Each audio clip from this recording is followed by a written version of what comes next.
B'Shem Hashem Na'aseh V'Natzliach, Shiur Torah, Baruch Hashem. We are back in Sunny Isles in Shaarei Tzion, Sunny Isles, Florida. Shaarei Tzion, our Wednesday Shiur, Stump the Rabbi. The Shiur for questions and answers. And the B'ezrat Hashem will have some toilet, some useful learning for people here, for people at home to learn from. Hopefully you guys have some questions, but Baruch Hashem, B'darkenu b'kedusha, in the way of holiness, even if you guys don't have questions, we'll ask the questions, and B'ezrat Hashem, we'll see what Hashem has to say about it, giving us the answers, B'ezrat Hashem. Shiur today will be for Ilui Nishmat, Joshua, Ilui Nishmat, Eliyahu ben Frecha, and Refuah Shlema for Esther bat Tzipora. Also for Refuah Shlema for Sarah bat Levana, Ovadia ben Levana, Yosef ben Levana, for Rav Ephraim ben Shulamit, Rabbanit Sarah bat Anat, David ben Esriya, Doris bat Jora, Elisheva Chaya bat Sarah, Dvorah bat Mercedes, and Yochevet bat Batya bat Sarah, and all of Am Yisrael B'ezrat Hashem will have Refuah Shlema, Refuat HaNefesh, Refuat HaGuf. So, Baruch Hashem, the last couple of shiurim have really gotten some great feedback. I think that the addiction to more has gotten some of the best feedback we've ever had. So anyone that hasn't watched it yet, should watch it.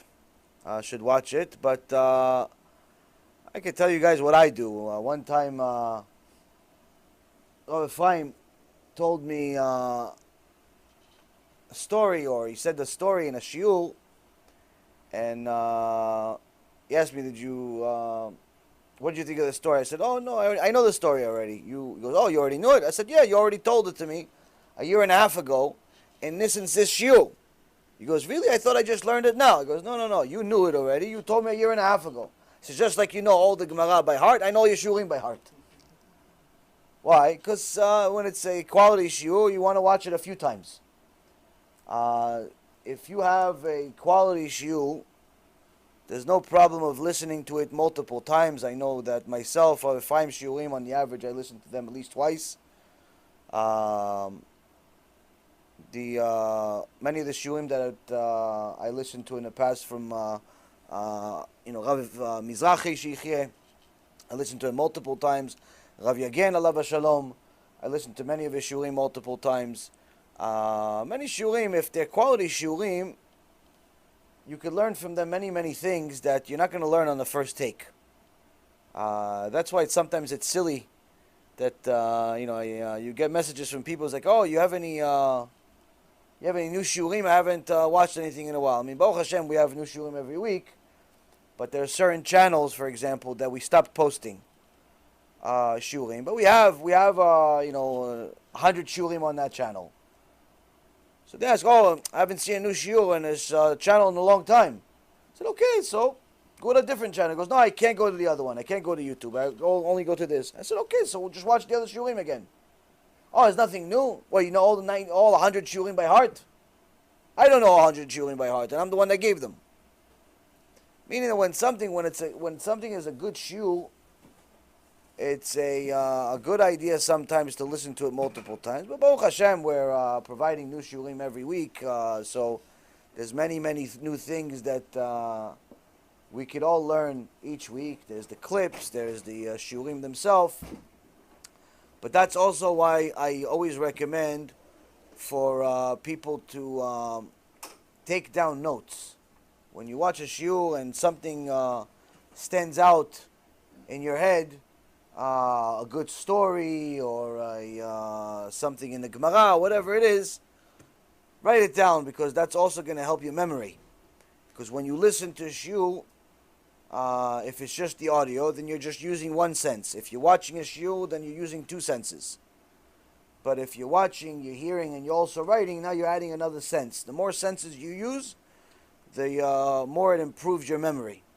And I know personally that, I've given this advice at least 50 times to people in shiurim to write down notes, but still many, many people don't follow it, and it's a mistake, because I see a lot of times people sending me questions during the week. Usually it's the same week that I say, oh yeah, what you asked, I mentioned in shiur on Sunday. What you asked, I mentioned in shiur yesterday. He goes, oh, I watched it. I don't remember. Okay, so watch it again. Watch it again. Watch it 5 times. Watch it until you remember it. That's the point. This is not a movie. It's a limud. Limud Torah is something that you have to go over and over and over and over again in order to understand what's really happening. But anyway, as a side note, before you guys start with some of your questions, if you remember last week, I told you guys a story. I read you a letter, or maybe it was Sunday. I read you a letter that one of our students from South America sent us about how when she and her husband took on themselves to protect the brit, they never in their wildest dreams thought that this will have any effect on their kid. They have 2 kids, and their older kid, 9-year-old kid, was a troubled kid, had a lot of issues, had to take all types of drugs in order to calm him down, was very aggressive, cursed his parents. Very, very difficult. And Hashem Yerachem, there are many, many cases like this today. It seems like every other day, a parent tells me that, oh yeah, the teacher or the rabbi or the principal or somebody is recommending that my kid take this ADHD drugs. Every kid all of a sudden is mentally retarded. There's nothing wrong with kids. It's just they're being kids most of the times. Most of the time they're just active because they're being kids. But unfortunately, many times the teachers or the parents or both are lazy or don't have the patience to deal with it. But sometimes the kids are troubled. Sometimes the kids do have an issue. But the Chachamim say that it's not always what you think. It's not always something that's unsolvable. Like the doctors sometimes tell a person, listen, I'm sorry to tell you, you only have a month to live. 10 years later, the doctor dies, but the guy's still alive. Why? Because doctors are doctors. It's all, theoretic. It's all guessing. It's not verifiable science at all times. A lot of times they just, they don't really know what they're talking about a lot of times. Sometimes they do. But many times they give you estimates and all types of things that they say that are completely ridiculous. Many of the Chachamim would take offense to it when doctors would give people a specific amount of time to live. Like they had a very bad condition. Says, oh, I'm sorry, sir. I'm sorry, ma'am. You only have a week to live. You only have a month to live. And these poor people would come to the tzaddikim and say, oh, the doctor says I only have a month to live. What should I do? Some of these tzaddikim says, who does this doctor think he is? God? Only HaKadosh Baruch Hu decides how long you're going to live. Dafka, you're going to live now. And the people would live. So, point is, this family wanted to get closer to HaKadosh Baruch Hu. So, the wife, God bless her, she's mamash tzadikah. She tries very, very hard to not only learn Torah herself, fulfill the mitzvot, cover her hair, do all the things that you need, but also she's trying to get her husband and her family on board. But it's very difficult to do it all by yourself, especially when you have a difficult kid and there's fighting and there's arguing between the parents because of the kid. So anyway, she heard one day the shiur that we made about Pgam Brit, about wasting seed, how it's terrible, how it creates problems, and so on and so forth. And she realized that this is a problem that she has in her own house, a husband. So she told him, listen, let's make a deal. You watch your Brit and learn Torah, and I'll be with you as much as you want. Meaning you don't have to waste seed. You don't have to watch all this filth on the computer. You want to be? No problem. Husband is happy as can be. Okay, took it on. Ishtabach Shimon Ad. Never in their wildest dreams did they think this is going to affect their kids. But she said the day that they actually made this big decision was a Shabbat, was a Friday night, When they came home on Shabbat afternoon, all of a sudden the kid starts acting normal. All of a sudden he says nice things. All of a sudden he's very polite. All of a sudden he's very patient. Mamash, Yad Hashem. So this we publicize in our newsletter. God bless her. Baitya, she published a weekly newsletter that we have. We published this letter that she wrote us, telling us the details of all this story. Now, why am I telling you the story again? Because there was a development earlier today that you really don't want to miss. If you're a parent especially, you don't want to miss this. She sends me a picture of 2 drawings of hearts. And under it, it says, I love you, Abba. And heart signs, and it's red, and it's a cute little drawing of a kid. And she says, she writes, this never happened before. The kid never said such things. Never said, I love you, Abba. Never drew hearts, I love you, parents. Nothing. Imagine as a parent, 9 years you have a kid in your house, never says, I love you. I'm not sure if that's worse or Gehinom's worse. I'm not really sure. Because you're investing all of your time, all of your energy, all of your everything to help this kid, and you never hear I love you. It's a nightmare. Instead, you're hearing the kid curse you, and it's not even the kid that wants to do it. He just there's something wrong. But as soon as the Kadosh Baruch Hu sees that his people are following his mitzvot with mesirut nefesh, with sacrifice, because it's hard for them to protect their brit, it's hard for them to keep Shabbat. It's hard for them to learn Torah every day. It's hard for them in the beginning because they don't have the sweetness of Torah. They don't have the sweetness of mitzvot yet. So it's hard for them to do it. It's hard for them to quit smoking marijuana. It's hard for them to leave the Goya girlfriend. It's hard for them to start dressing modestly. Why? Because they're used to getting attention from all their friends. Anytime they walk around naked in the street, everybody says, wow, you look great. You look just like Adam Rishon. So all of a sudden, she's not getting all of those. She thinks she's not going to get any compliments. She thinks she's not going to be pretty because now she suddenly has clothes on. So it's hard for her to be modest. So HaKadosh Baruch Hu says, it's hard for you. That's what makes it special for me. Dafka, I want it. The one that's hard for you, protect the brit, Shabbat, Tarat Mishpacha, all of these mitzvot, it's hard for you. That's why I want it. Because that shows me you love me. And if you do it, you open me an opening the size of the eye of the needle, I will open you the doors of a hall. Kadosh Baruch Hu says to the Chachamim, you tell Am Yisrael, you open me a small little opening, a little bit of mesirut nefesh, a little bit of sacrifice. You do something that's hard for you, I will open the world for you. All the miracles you can possibly imagine, I'll give you on a silver platter. These young parents was struggling with a kid for 9 years, didn't know right or left. At one point, the father told me, I was thinking of giving him up for adoption. The father Be'emet told me, he said, listen, I can't take it. I was thinking, when I would go home, I would hope he's not there. That's how hard it was. And I don't blame him. But now he has a kid that says, I love you, Abba. Ishtabach Shemo La'ad. The kid's normal. Why? HaKadosh Baruch Hu says, you stop wasting seed and it's hard for you, I'll open the whole world for you. This, Rabotai Karim, especially parents, you should always know, everything is possible. Everything is possible. You just have to convince Hashem. There was another woman that Hashem Yerachem, some years ago, something happened where one of the kids, little baby, got hurt. No one really knows how. The kid was only a month old. They took him to the hospital. After checking a few times, the hospital says, yeah, he has a fractured leg.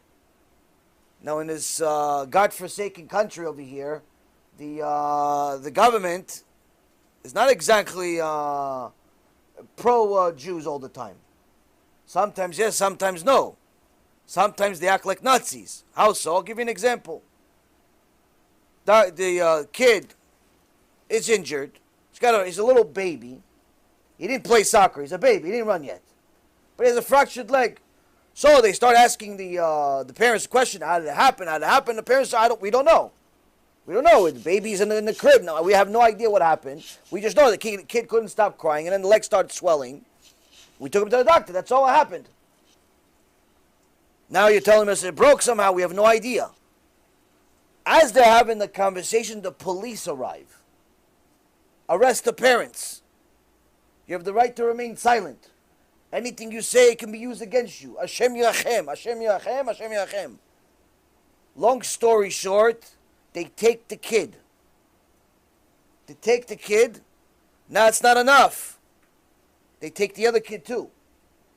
They take both kids of these parents. The other kid wasn't injured, didn't even have a bruise on him, nothing. They asked the kid questions, the kid's normal. No. There's something wrong here. It's not normal that a 1-month-old kid broke his leg. You must be abusing this kid. They took both of her kids.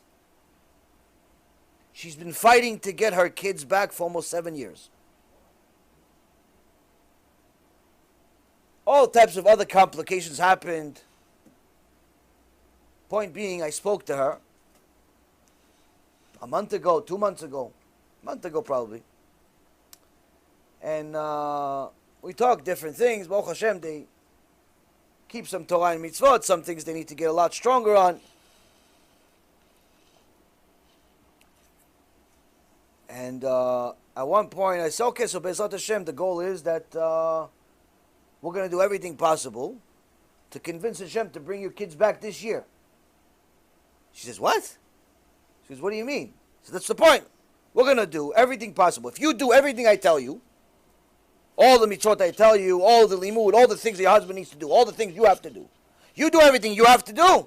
So Hashem HaKadosh Baruch Hu give you kids this year. So she asked me, she goes, you really think that's possible? I said, 1,000,000%. In fact, Hashem can give you the kids tomorrow if He wants.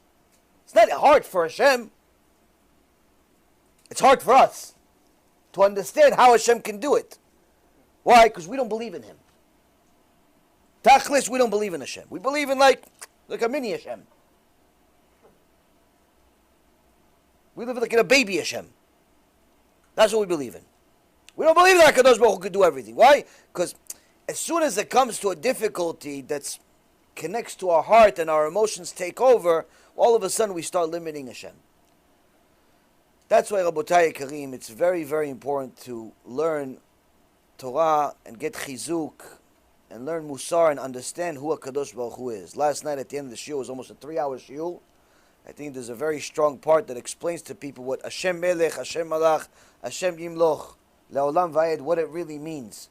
If an average Jew understood simply what it actually means, that God ruled, God rules now, God will rule in the future. Just understand that, instead of just singing it, instead of just saying it in prayer, instead of just saying it, it's a nice thing to say, actually understood what it actually means, literally would change your life altogether. Hashem can do everything. The only thing is, we have to convince Him with our actions to do it for us. Now, this week's parashat Noach, we learned that HaKadosh Baruch Hu simply had it with this world. Simply was sick of this world. Simply was disgusted with the people of this world. Because of all of the sins that they made, they stole from each other, they committed adultery, they wasted seed, bestiality, homosexuality, and the Zohar Kadosh says that HaKadosh Baruch Hu, although stealing was one of the most disgusting things in the eyes of Hashem, He signed the seal of destroying the world when they made marrying men with men legal. When they wrote Ktubot on marrying men and men, HaKadosh Baruch Hu says, this world has lost its right to exist. If anybody's been sleeping under a rock, it's also legal in America. It's also legal in Israel now. It's also legal all over in the world now in the last couple of years. Same exact thing as what happened in Parashat Noach is happening right now. Just without the Mabul yet. So, HaKadosh Baruch Hu has a limitation to His patience in the sense that He expects us to do certain things. If you do them, you open a opening the size of the eye of the needle for Him. You follow what He says, especially when it's hard for you. He will give you the whole world, if you want, on a silver platter. Anything that you think is impossible, He'll show you how easy it is for Him. On the other hand, if we don't do what he says, not only will it bring trouble to our life, but unfortunately, it'll make life a nightmare. All of the things that we want simply will start disappearing. So there are certain things that we've discussed in the past of things that a person can do. There are certain things that we'll talk about Be'ezrat Hashem today as well, of another limud that we could add to our regimen. But before we go too long, I want you guys, in case you guys have some serious questions that are going to actually change your life, meaning something that's bothering you, something that's going to help you, something that you even think is going to help other people just to know it. I want you guys to ask some questions. This is the night for you, and Be'ezrat Hashem, after the questions, we'll go over some other things. So, in the back, I believe they have some questions. You have a question too, or you're still preparing it? Is it a question that you're just... Go ahead, Chavod. Mashiach's coming guaranteed. Mashiach's coming guaranteed. It's one of the Ikarei Emunah. 6,000 years. No? What's the question? Is it possible that... Does it depend on something? Does it depend on us? Mashiach coming? Yeah. So what is the... okay, you could already pass the microphone to the back. I'll answer your question. Because it's all the way to the back to the one. So what are the conditions for Mashiach to come? So there is a... Gemara in Masechet Sanhedrin says that En ben David ba ela el dor shekulo zakai kulo chayav. The Gemara says that Mashiach is not going to come until there is a generation of fully righteous or fully wicked. So Chamim say it's not possible that the entire generation is going to be righteous, or vice versa, that the entire generation is going to be wicked. There's always going to be a little bit of both. So then the Chachamim explains it's not saying that everybody has to be righteous or everybody has to be wicked, but rather that it's going to get to a point where Hashem is going to put every single person to the test, that they have to pick a side. Either you're going to be 100% with Hashem, 100% emunah, 100% bitachon, 100% mesirut nefesh. You're going with Hashem, even though it's hard for you, even though you fail sometimes, even though you're doing your best. But truly your best, the best that HaKadosh Baruch Hu created you to do. Or you completely give up everything. You start eating pork, you start driving on Shabbat, you walk around immodestly without a care in the world, you start doing all types of things that are against Hashem, even if you know it's not right. You do it anyway. Why? You don't care. Meaning, that's what's going to happen eventually. And it's actually happening right now. You see that a lot of people that are getting off the derech, they're not getting off the derech like, they're just like not keeping Shabbat. They're just like, not eating kosher. When a guy goes off the derech, a woman goes off the derech, they become mamash like Amalek. They start making websites against Hashem, websites against the Torah. They start going out with all types of non-Jews, all types of things. They mamash become Amalek, worse than the Nazis. It's like they take revenge against Judaism. Like this Rasha Merusha Yuval Dayan, that says he was a rabbi for 16 years, went off the derech in the last year. He's now on secular television making fun of the Torah every day. Every day, that's what he does. He has a long pony, looks like a horse, and he makes fun of the Torah every day. Guy was supposedly a rabbi, Babkis. So now, what happened? He had to make a choice. He made the wrong one. He went completely off, and that's happening little by little. Everybody has to make that choice. The other thing is the Gemara also talks about there's other conditions that will happen. En ben David ba is usually the way it starts. Anytime it talks about Mashiach in the Gemara, the Mashiach will not come until such and such will happen.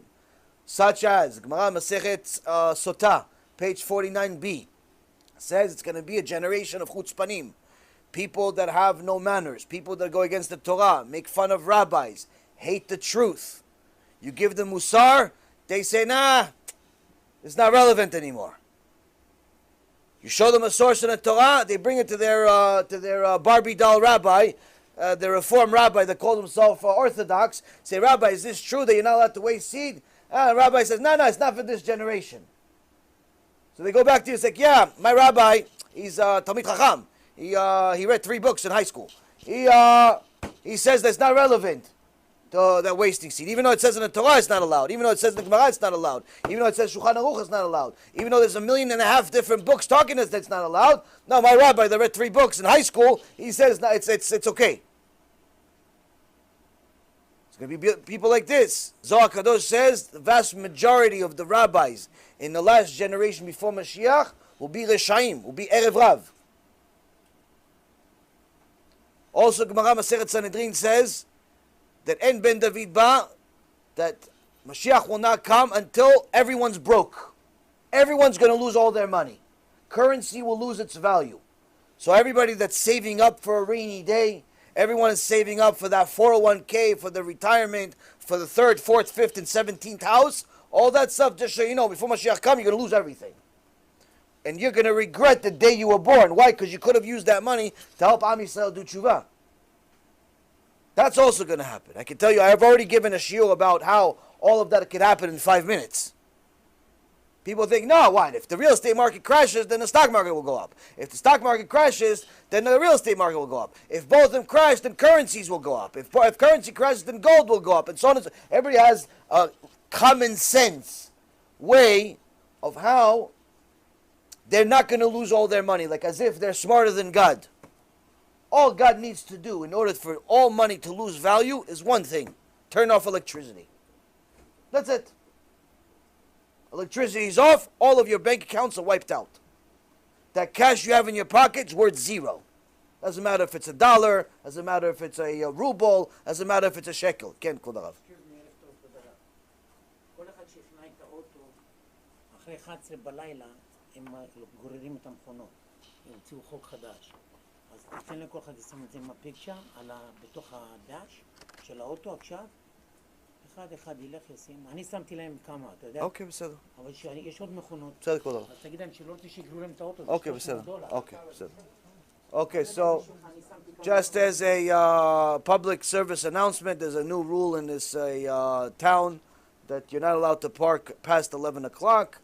So in order to be able to do it, just put one of these in your dashboard so they don't tow your car.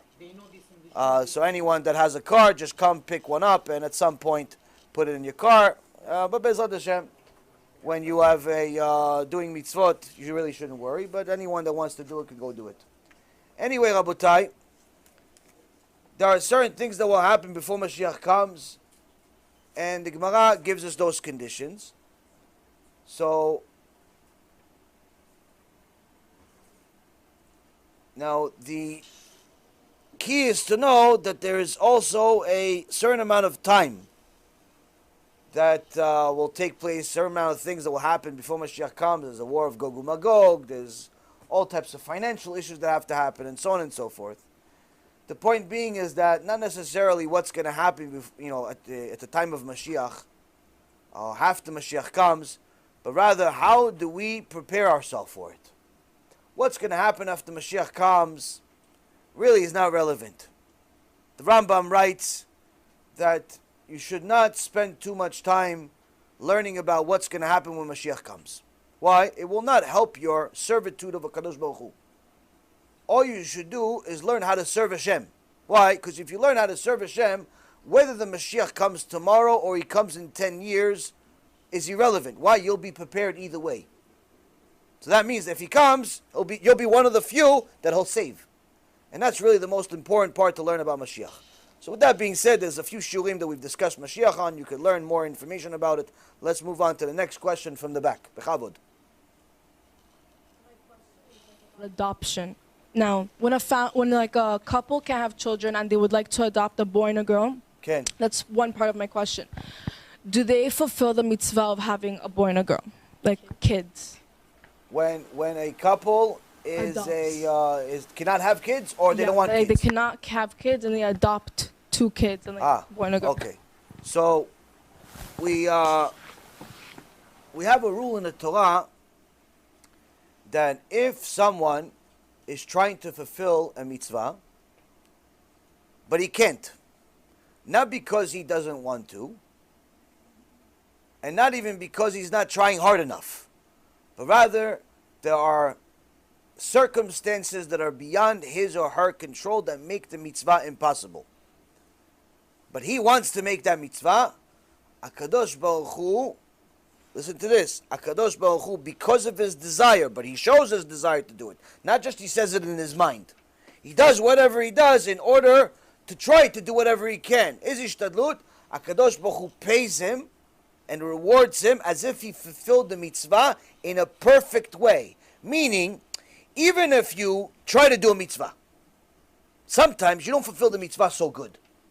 Sometimes you don't fulfill it. Sometimes your mitzvah is like missing an arm or a leg. You say Birkat HaMazon, but you forgot which paragraph you're on. You give tzedakah, but you give the guy like $3, but you have 4,000 in your pocket. It's like one of those mitzvot. Like you did the mitzvah, but it's like almost like you're doing someone a favor. When you really want to do the mitzvah, but there's a circumstance that's beyond your control, that doesn't allow you to make that mitzvah, meaning, in essence, HaKadosh Baruch Hu decided that you are not going to make this mitzvah, you're not losing out on anything. In fact, you're winning. What are you winning? HaKadosh Baruch Hu pays you a full reward as if you fulfilled that mitzvah. That means that couple that cannot have children, if they tried their best to do everything possible to have kids, they prayed to HaKadosh Baruch Hu, they did kiruv, they did the things that are, they went to big tzaddikim, they did all types of things for health reasons, they went to doctors, all types of things that you show your ishtadlut, show HaKadosh Baruch Hu you really want to do it, and HaKadosh Baruch Hu simply did not fulfill their request, and they're trying, they're not giving up. They're trying. Even if the woman doesn't have a uterus, doesn't have ovaries, she should still try. Why? HaKadosh Baruch Hu is the one that decides. We are obligated for effort, not outcome. Outcome is HaKadosh Baruch Hu. Sarah Imenu, and all of the imaot, all of them, Sarah, Leah, Rachel, Rivka, all of them physically were not able to have kids. Physically, they were not able to have, none of them. They didn't have a uterus. They were missing the body part. They were missing a body part. Meaning it's not like, oh yeah, it's not catching. No. There's no body part. It's like saying catch. The guy doesn't have hands. There's no body part. They all had kids. How do we know? We're here. We're their kids. Why? HaKadosh Baruch Hu decided that they're going to have kids. Why did he make them this way? Because he wanted their tefillot. That's what Chazal says. Chazal says he made them. He made the imaot, the matriarchs, that way to show them it's an impossible situation. Why? I wanted their tefillot. I wanted them to pray to show me how much they wanted to fulfill this mitzvah. So that means, number one, if somebody tries their best to fulfill the mitzvah, HaKadosh Baruch Hu rewards them for it already. Now, if they are adopting kids, that's an additional mitzvah.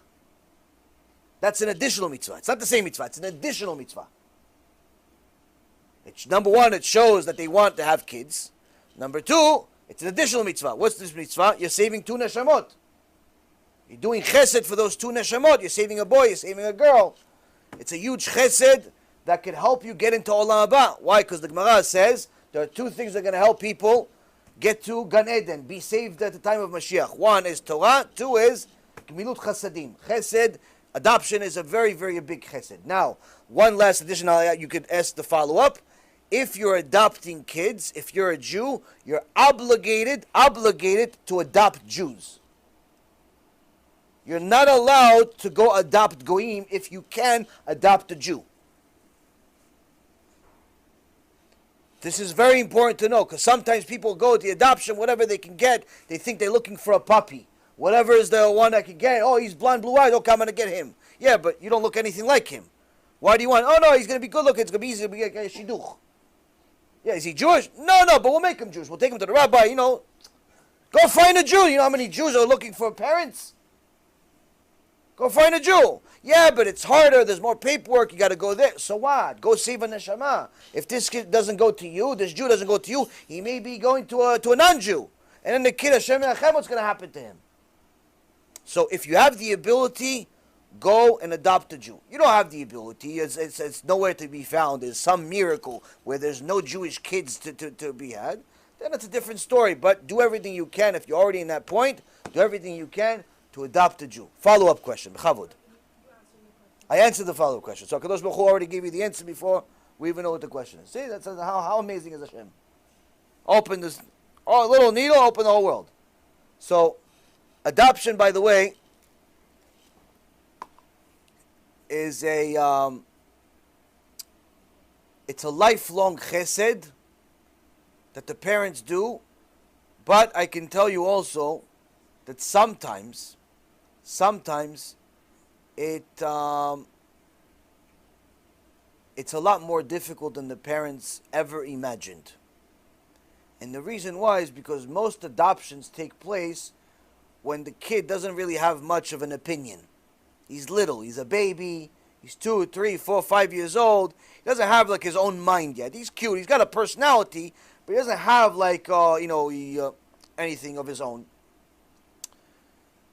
But once that kid grows up and he's 16 and 18 and 19, he's becoming his own person. She's becoming our own person. And all of a sudden, that cute little 4 or 5-year-old you adopted sometimes turns into a troll. Sometimes turns into a little Amalek. It says, you're not my Ima or Abba anyway. Don't tell me what to do. You're not really my parents. A person like that, by saying that, first of all, you're causing two things. Number one, you're breaking your parents' heart because your biological parents are gone for whatever reason or another. Your real parents are these people that adopted you and been taking care of you for the last 15 years. Biologically, it doesn't really mean very much. Who's the one that toiled to raise you all these years? So aside from breaking their heart, just so you know, if you know somebody that's ungrateful to their parents that adopted them, you should know that by being ungrateful, you are guaranteeing that your life will be cursed. Signed, God. You want a source? I'll give you a source. In fact, it's open. Shtabach Shimolad. Hashem knew you can ask this question apparently. Kadosh Baruch Hu tells us in the book of Proverbs, chapter 17, verse number 13. Meshiv ra'a tachat tova, tamush ra'a mibeto. If one repays good with evil, evil will not depart from his house. Your parents, these people that are not your biological parents, they adopted you, they saved your life. Why? If it wasn't them raising you, paying for you to eat, paying for you to go to school, giving you all the things that you wanted, staying up at night when you were sick, taking you to this, doing that, doing everything for you. They didn't have to do it. They don't even know you. But now they took you on as if you were really their son. You were really their daughter. Instead of saying thank you, you return, you're not my parents. I don't have to do what you want to say. Kadosh Baruch Hu, you're returning evil to someone that did you good. Evil will never leave your house.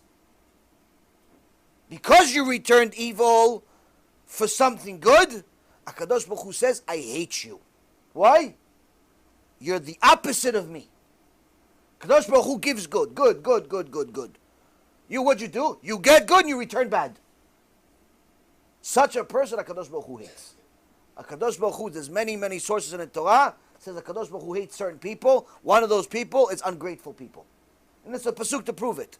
Midah keneged midah. He doesn't say, listen, if you return evil, it's not good. No, he says, if you return evil, somebody did you a favor, and you return something bad, somebody lent you money, you use that money to go against them. Somebody adopted you, you are ungrateful. Somebody did you good, chesed, and you return bad, you're guaranteeing you're an enemy of Hashem now. Until when? Until you do tshuva. Unfortunately, I have a situation like this. I have a person that says she watched some of my shiurim. I don't really know how much she watched because it doesn't seem like she learned very much. But she says she resents her adopted parents. The parents that adopted her. The parents that adopted her when she was a baby, an infant, she was 1, 2 years old, she resents them.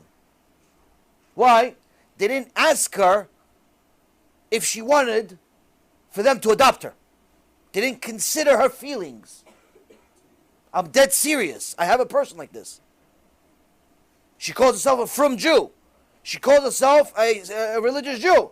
She says, I'm not talking to these adopted people. They're not my parents. I'm looking for my real mom. I'm still hurt because my real mom left me and I'm looking for her 40 years ago. So these people that are not really my parents, they raised me 20 years. I actually resent them for adopting me. Why? They didn't ask me for my opinion when I was 2 years old. I tried reasoning with this woman, but as you obviously already can understand, this is not a normal person. This is not a normal person. I tried providing sources, I tried providing Torah, I tried rationalizing. She actually turned me into an enemy. Now she doesn't stop sending me emails, trying to, first she insults me. The first 75% of every email, she insults me and tells me how terrible I am for not understanding how hurt she is for not being asked her opinion when she was 2 years old. And not understanding that a 2-year-old also has feelings.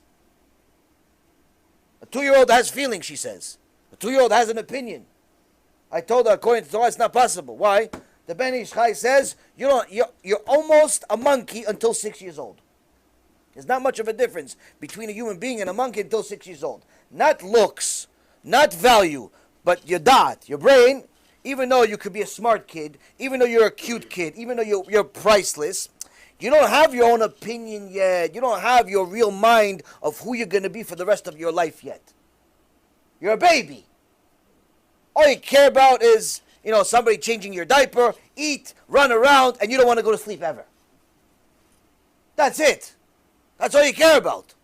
And even after 6 years old, not all kids develop at that age. Sometimes even longer. Sometimes they're already 30, still kids. But the point is, Abotai, to say that a 2-year-old has feelings, that's not a normal thing. But unfortunately, you know what? This is the new age mentality. There's a woman that goes on television on a regular basis. Not that I watch it, but people send me these clips of crazy people all the time. There's one psychotic woman. She says she wants to make it a law. A law in America, obligating the parents to ask the permission of the babies of whether they're allowed to change their diapers. Because they're violating the baby's rights. This moron is on television on a regular basis. I saw one of the interviews and the newscaster started laughing. He said, "Are you serious? The baby's going to tell you if he wants you to change him or not? You're going to ask the baby a permission to change his diaper?" This idiot is on television. This is who's educating the people today. You can't make this stuff up. So that means that's her teacher. This woman that's emailing me, that's probably her teacher. That's probably her role model. That's her hero. Ask a little baby for permission can I open your diaper and clean your poop? Can I please do it? I really want to. I really, my whole life, I've always desired to change diapers. Like, the level of stupidity that people have has reached new levels. And that's also in the Torah. Shlomo HaMelech says, "Ivelet Adam tesalev darko, ve'al Adonai yiz'af libo." The stupidity of man will steer him away from God, and then he gets mad at God for punishing him for it. That's what the pasuk means. Rabotai, you have to return good. Someone does good for you, you have to return good. Even if they don't do good for you, you still have to return good.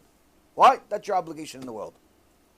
The Gaon Vilna says to Rabbi Chaim Volozhin, he says, the purpose of a Jew in the world, the purpose of a person in the world is to do good for other people. That's his purpose.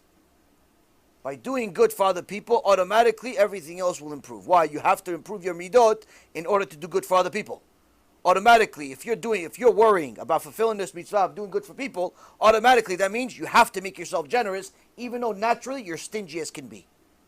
You have to make yourself more calm, even though naturally you're an angry gremlin. You have to make yourself more a person that's humble, even though naturally you think you are the world.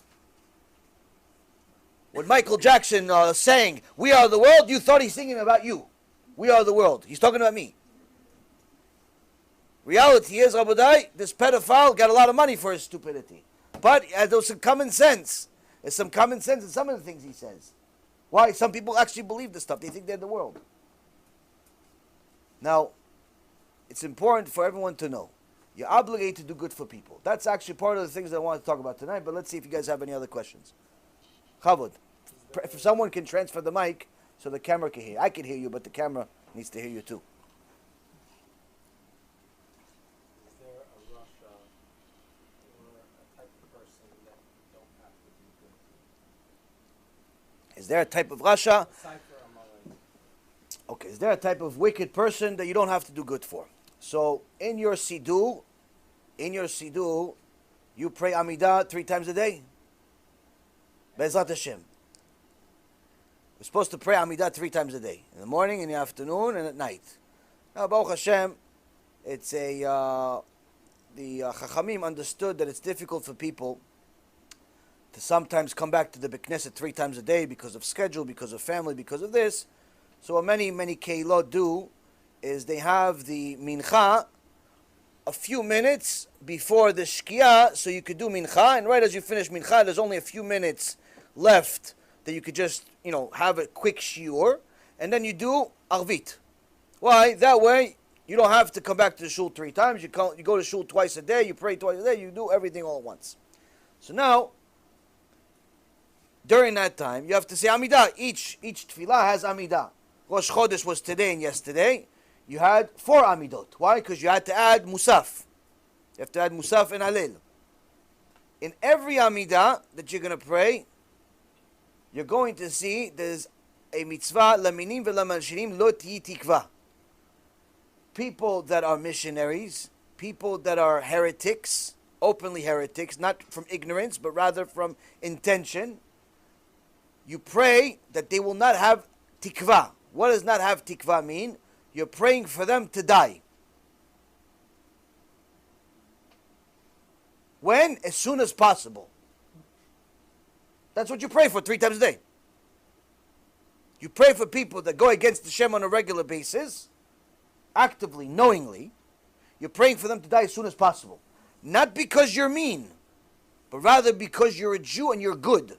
How does praying for people to die make you good? A lot of people are disturbed by this. When I tell this to people, like, that's not nice. What kind of Jew are you? You're praying for people to die. No, you don't understand. This is actually chesed that you're praying for people to die.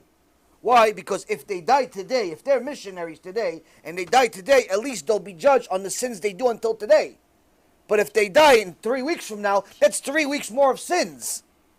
Maybe today they've made enough sins, well, they still maybe have a share of the world to come. But if they last another 3 weeks, they may make one sin, they make one Jew violate Shabbat, they're finished. So in essence, the quicker they die, the better. So if a person actively gets Jews away from God, not only are you not obligated to do anything good for him, you're not allowed to do anything good for him. The Rambam writes in Hilchot Teshuva, if a missionary comes to you and asks you, can you please help me do tshuva? You're not allowed to help him. Why? You can't trust him. Once he's a missionary, once he's a person that gets people away from Hashem, you don't know if he's real or not. And you're putting yourself in danger. The Gemara Masechet Avodah Zarah says 2 of the Chachamim had to go to a place, but they reached a fork, a road. There was a fork. In one direction, there was a building full of zonot, full of prostitutes. The other direction, there was a building, church, Avodah Zarah. So one of the Chachamim says, okay, let's go in the direction of the church. That way we're not enticed by the prostitutes. Watch your eyes, everything. Chacham says, no. Halacha is, you have to go by the prostitutes. Don't go next to the Avodah Zarah. Why? Because with the prostitutes, you could close your eyes, you could run away, you could make it fast, you could overcome your desires, pass it. But Avodah Zarah, even if you pass next to it, it infects you. Even if your friend, he's not teaching you about his Avodah Zarah, but he's your friend, you hang out with him, just by being friends with this guy, automatically you're going to be affected. Automatically you'll be affected. And one last example I'll give you.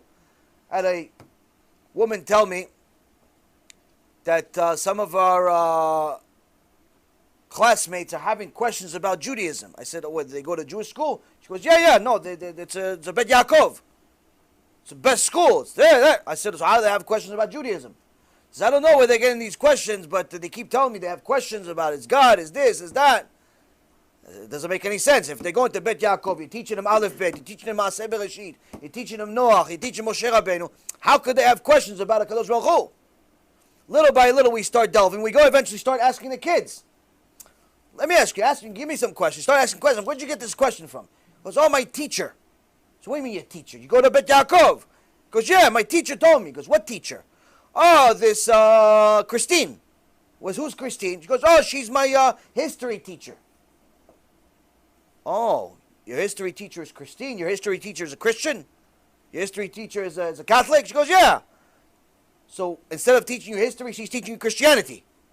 She goes, yeah, sometimes she says, oh, you know, you Jews are different than us, where we believe in Jesus, you believe in this. And what happens? All of this tum'ah went into the kids. Now the kids have questions about Judaism. Why? Because the school made a mistake and hired a Christian to teach the kids. I went and spoke to a couple of people in the academic world just a week ago or so. And I asked them, how come many of these yeshivot that I go to and I meet kids, many of them, almost all of them have Christian teachers for secular studies? What, there's no Jewish people that know math? There's no Jewish people that know science? There's no Jewish people? Of course, you have to teach a little bit of secular knowledge for the person to understand how to run, live in the world. You need to teach him the language. You need to teach him math. You need to teach him a little history so he knows he didn't come from a monkey. You need some stuff. Okay, fine. But why does a Christian or a Catholic missionary have to teach him this stuff? You can't find a Jew that knows Aleph Bet in English too. You can't find a Jew that knows math. Well, the biggest geniuses in the world in math are Jews. What happened? Is an epidemic everywhere. Now why? Because everyone is assuming that if we pay this person to teach history, he's going to teach history. He's not going to teach about J.C. Penney. He's not going to teach about Yoshke. Mistake. It's only a matter of time. Another group of kids in New York kept giving me atheistic questions. I said, don't you go to yeshiva? I said, yeah. I said, how come all of you, 15 kids, all of you are asking me heretic questions of grown-ups? Because it came from my teacher. I said, what do you mean your teacher? What kind of teacher do you have? He says, yeah, my teacher for science, he's atheist. I said, what do you mean your teacher is an atheist? How is an atheist teaching a yeshiva? He goes, he teaches science. I called the principal and said, do you understand you have 15 kids from your school that are almost becoming atheists because of you? He goes, why? I believe in God. He goes, yeah, but you are hiring somebody that's an atheist. He goes, oh, no, I told him not to tell him anything. He promised me he's not going to express his beliefs. I said, well, apparently he's expressing his beliefs, and for the last 5 months I'm struggling with these kids. I just never knew why until now. Baruch Hashem, he fired him. He fired him, but he still gave him 2 weeks. Still gave him 2 weeks to ruin the kids. Somebody like that, you throw him right in the garbage pail. Don't even say goodbye. So the point is, Rabotai, is unfortunately sometimes we make common sense mistakes. But the Torah tells us that there are certain people you have to stay away from. If they're haters of the Torah, if they're missionaries, not only you don't need to pray for them, you don't need to help them in any way, but in fact they are the people that you actually mentioned, even if you didn't know until now, you're mentioning for them to get destroyed. Why? Because they are a danger to themselves and a danger to the society. But if a person just simply is not religious, they're secular, but it's because of ignorance. Not because they hate God. They're just ignorant. They don't realize that a Mechalel Shabbat has no Olam Haba. They don't realize that if they continue wasting seed, they have no Olam Haba. They don't realize that stealing is not only illegal in the country, it's also illegal in the eyes of Hashem. They don't realize, so they do all this stuff. A person like that, you're obligated to help this person. You're obligated to pray for this person. Gemara Masechet Brachot says, don't pray for those people to die, pray for them to do tshuva. So there's 2 types of people. If they're ignorant, pray to help them and you yourself help them. If they hate God, they hate the Torah, they hate Judaism, they try to get people away from Hashem, you pray for them to die. And in both cases, it's chesed. In both cases, it's true kindness. If you understand the depth of what's actually happening here. Because the guy that's doing wicked things, it's better that he dies. Why? Because at least his punishment will be less. Next question. In the back, you have something? Pass the mic to whoever's in the back.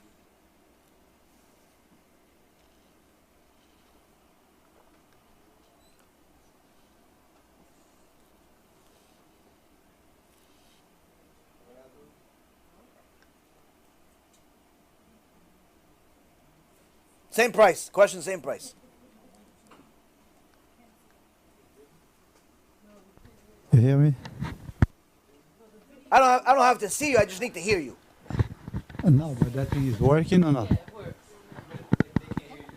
Yeah, what you're Alright. saying to the mic goes into the camera, but I still need to hear you. All right. My question is, I know in Pirkei Avot, Okay? it does say that most of the Jewish people have to have two really strong things, which is respect and to speak also with very clean word. Okay. Especially when they rabbi and when they put kippah on the head, Okay. and also when they represent God. They have to choose like the best word. Just for example, if I want to say this thing is beautiful, there is many ways to say beautiful. Right. And let's say I want to say something else, like always to choose the better word to say the thing. clean the language. שלא יבואו אחריכם תלמידים וישתו מים רעים וימותו. חכמים תיזהרו בדבריכם. חכמים תיזהרו בדבריכם, שמא מתוכם ילמדו. Okay. אתה מבין מה Okay, so שאני what's the אומר? question?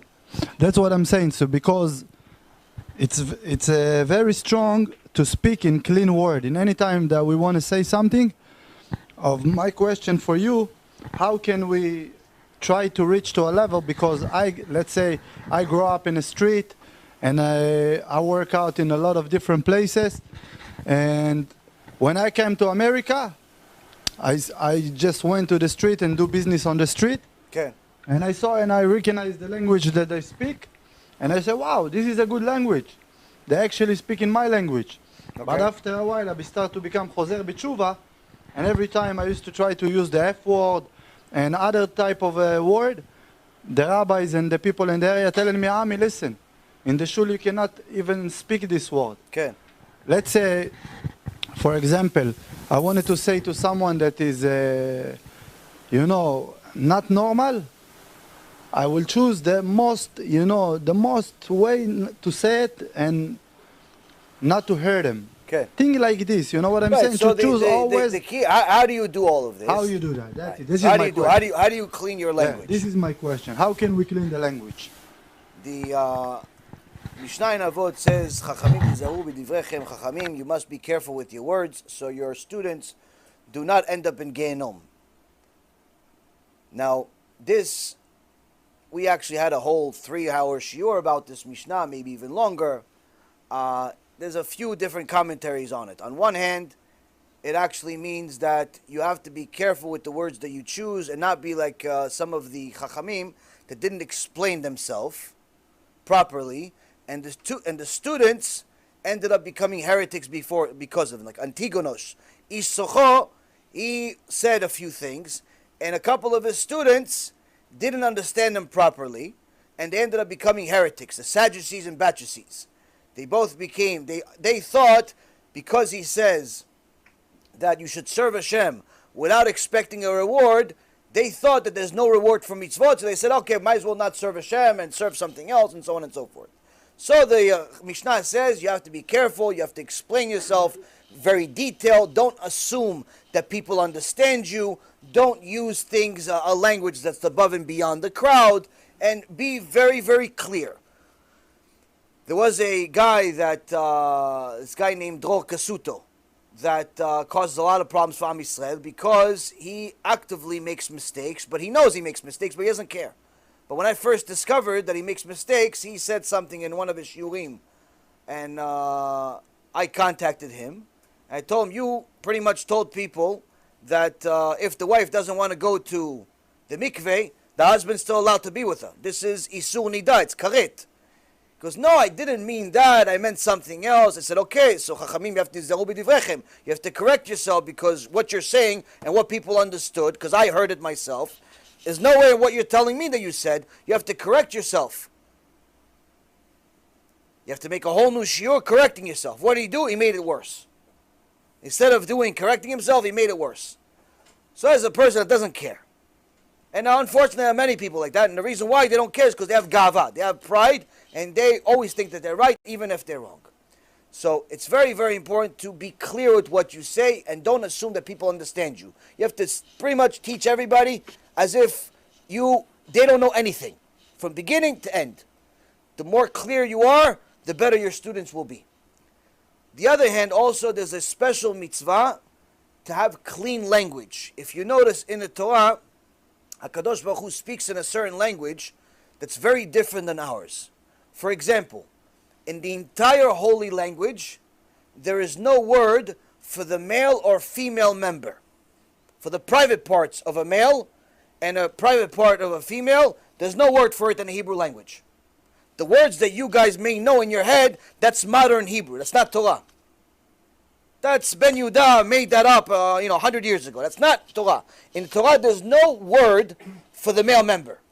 You're going to say, no, Gemara says erva. Erva means nakedness. Doesn't mean male member. We use it to refer to the male member, but it's not that. We use it also to refer to the female member. It's not that though. Why? Because HaKadosh Baruch Hu doesn't use dirty language, and he in essence wants us to learn from that. So when you want to do that, there are a couple of things you need to do. Number one, you need to learn a lot of Torah. A lot. How much is a lot? A lot. Every day, as much as possible. If you have 2 hours a day to learn 2 hours without talking to anybody unless it's Torah. 2 hours straight, no phone, no computer, no TV, no nothing. 2 hours with HaKadosh Baruch Hu. You have 4 hours, learn 4 hours. You have 8 hours, learn 8 hours. You have to learn a lot every day, no matter what. Just like you eat every day, you have to learn Torah every day. And the reason why is because the Torah, if you learn serious musar, serious Torah, not just alachot, but actually how to fix your character traits, it softens you. And if it softens you and purifies you, you become disgusted from foul language. You become disgusted from the inappropriate language of the streets. Even though I used to say the F word every 2 seconds on Wall Street, that's the way you talk on Wall Street. In the Torah world, if I say the F word, I may go to hell for a long, long time. Why? That's the way it is. So the point is that as you learn more Torah, it softens your character. Second thing is, you're also going to learn alachot about this specific things of using foul language. Gemara says, someone that uses foul language, even if it was decreed for him to have 70 years of blessings, Hashem gets so upset when someone curses, he could turn all 70 years of blessings into 70 years of curses. Hashem Yerachem. Why? He said the F word one time. That's how bad it is in the eyes of Hashem. Why? Hashem says, it's the opposite of me. So the more a person learns Torah, it softens him, plus he understands there's rules. Third, learn the language. Not just the holy language, but learn the actual language of where you live in. If you live in America, learn English. Don't be a person that lives in America, but still speaking Spanish for 17 years, but you don't know a word of English. Or you speak Hebrew, you're here in America 20 years, you still don't know how to count to 10 in English. You have to learn the language. Take a course, get a book, do something to learn the language, to know how to get around. Most importantly, to know how to use clean words. Know that yes, you can say for intimacy, you can say the S word, which is not a provocative word, but it's not as clean as saying intimacy. Some people say, oh, kosher sex. Oh, it's not a problem, right? People say it's not a big deal. Yeah, it's not a big deal, but technically, if you could say intimacy, it's much cleaner, it's much more appropriate, and people will still understand what you mean. Meaning, if you learn the language, you'll learn which word to use, which word not to use. If you live in Spain, learn Spanish. If you live in, in Zimbabwe, learn the language they speak in Zimbabwe. Wherever you live, learn the language so you know the right vocabulary of how to speak cleanly. Because HaKadosh Baruch Hu is expecting it from you. A lot of people, especially Israelis, come to America, first words they learn are curses. Why? In New York, in the, different things like Kvodo says, the F word every 2 seconds in New York. Saying the S word every 1 second. It's so much so that some of these people go back to Israel and they say it, oh, this is bull this and this is bull that, thinking it's not a big deal. Why? It's bull. It's the way. No, in America, that's a curse. That's a curse, what you're saying. It's not, it's foul language. So the point is that you need to learn the language in order to use appropriate language. Sometimes I've made mistakes myself. There's certain things that are appropriate language in one place, but in a different place, it's inappropriate language. For example, one of my students said that, he comes from the South. So in a place that he grew up, one of the words that I used one time was, where he comes from, it's inappropriate. But according to where I come from, according to many of the dialects in America, and English in general, it's actually not an inappropriate word. I'm not going to use it just because of his kavodo, for his kavod, but for the rest of the people I can say the word, it's not a problem. But the point being, Rabotai, is that don't use a language you don't need to. Use words appropriately, use your words carefully, and step number 5. And last one, if I counted correctly, last one, choose your word carefully and don't be abrupt. Let the people finish talking before you speak. Listen to the idea and think at least for a couple of seconds before you say what you say. People like to hear themselves talk so much, they don't even let other people talk. They just want to say something. Sometimes people make a comment on the videos that we make without even watching the video. They just decided that this video is going to say such and such because of the title or because of the picture that we chose. They decide they already know the entire video. It's such ridiculousness, but it happens every day to all of us. We don't listen to the other person. We don't let the other person speak. And we don't even let ourselves think. So we say things abruptly to the extent where our emotions take control of things and we lose our minds. We say things out of emotions instead of out of common sense. When you're emotional, you're much more likely to curse. When you're emotional, you're much more likely to yell. When you're emotional, you're much more likely to do things that are inappropriate. So it's very important to take it easy. If you think about what you're going to say for a couple of seconds, the world's not going to end. No, but I need to let him. Okay, 2 seconds is not going to, it's 3 seconds, even 1 minute. It's okay. It's going to be okay. The world is going to be okay if you wait a few seconds and think about your thoughts before you say them. Many times people ask me questions. Sometimes I answer relatively quickly. Sometimes it takes a while to answer, even if I know the answer. Why? Because I have to think about it to see if this answer is appropriate for that person. Because it's not always black and white. It's not always allowed, not allowed. Sometimes it's allowed for one person, not allowed for another person. So you have to think, who's this person? What do I know about them? What do I remember about them? And so on and so forth. You have to take your time. You have to be very patient. But if you're going to constantly talk back and forth and think that you're in some type of debate and it's the first one that speaks wins, you're going to make a lot of mistakes to the point where you're literally just destroying yourself. It's better you don't talk at all. That's why Kadosh Baruch Hu gave you 2 ears and 1 mouth. Listen double the amount of time that you speak. Next question. Chavod, if you could bring the mic to the front, please. And by the way, learning English is very, very simple in comparison to learning Hebrew. It's worlds apart. So learning English, you take a little bit of time, 5 minutes a day. After a year or two, you'll be speaking English perfectly well. You may have an accent, but an accent doesn't make it incorrect. You just need to speak appropriate English. Or whatever other language that you have. Yes? How big is the Leviathan? How big is the Leviathan?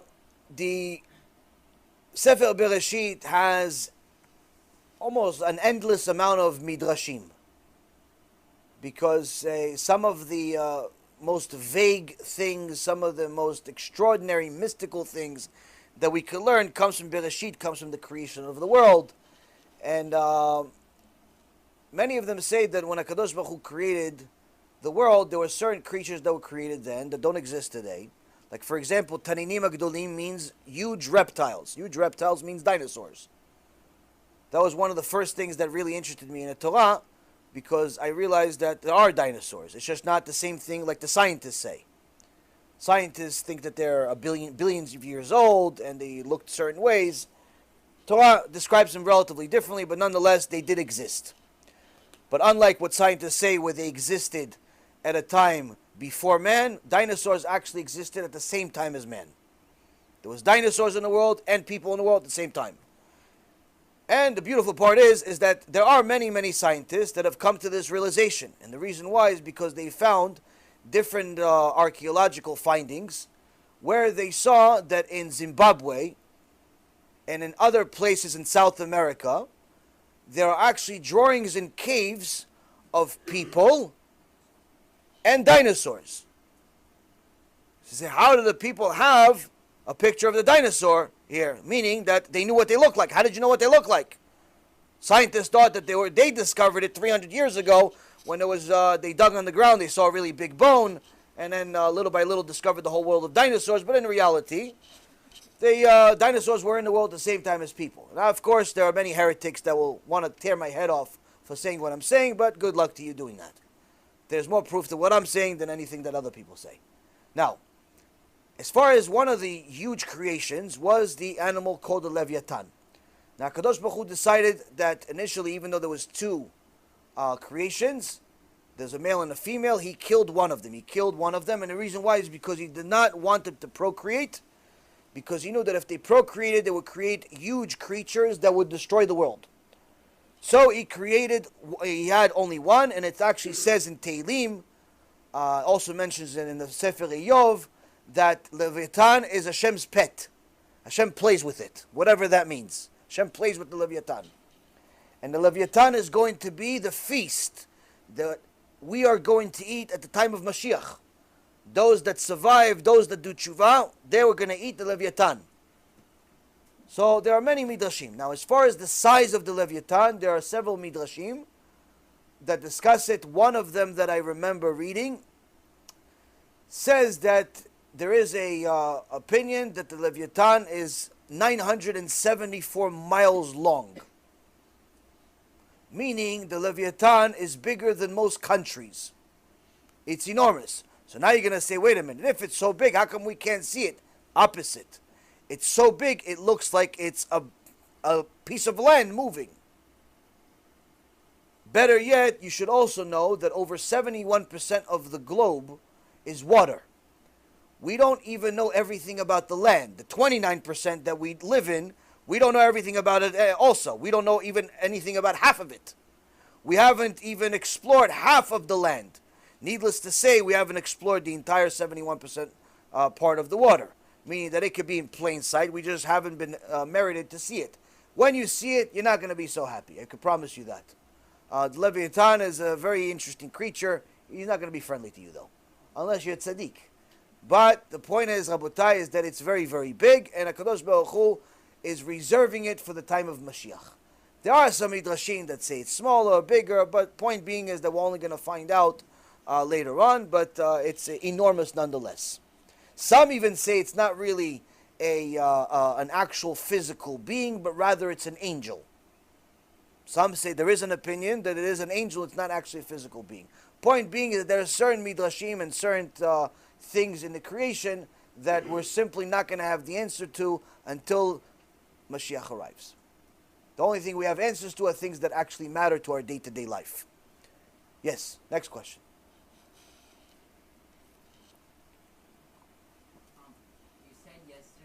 Ken? That one of the worst things to do is to get angry, right?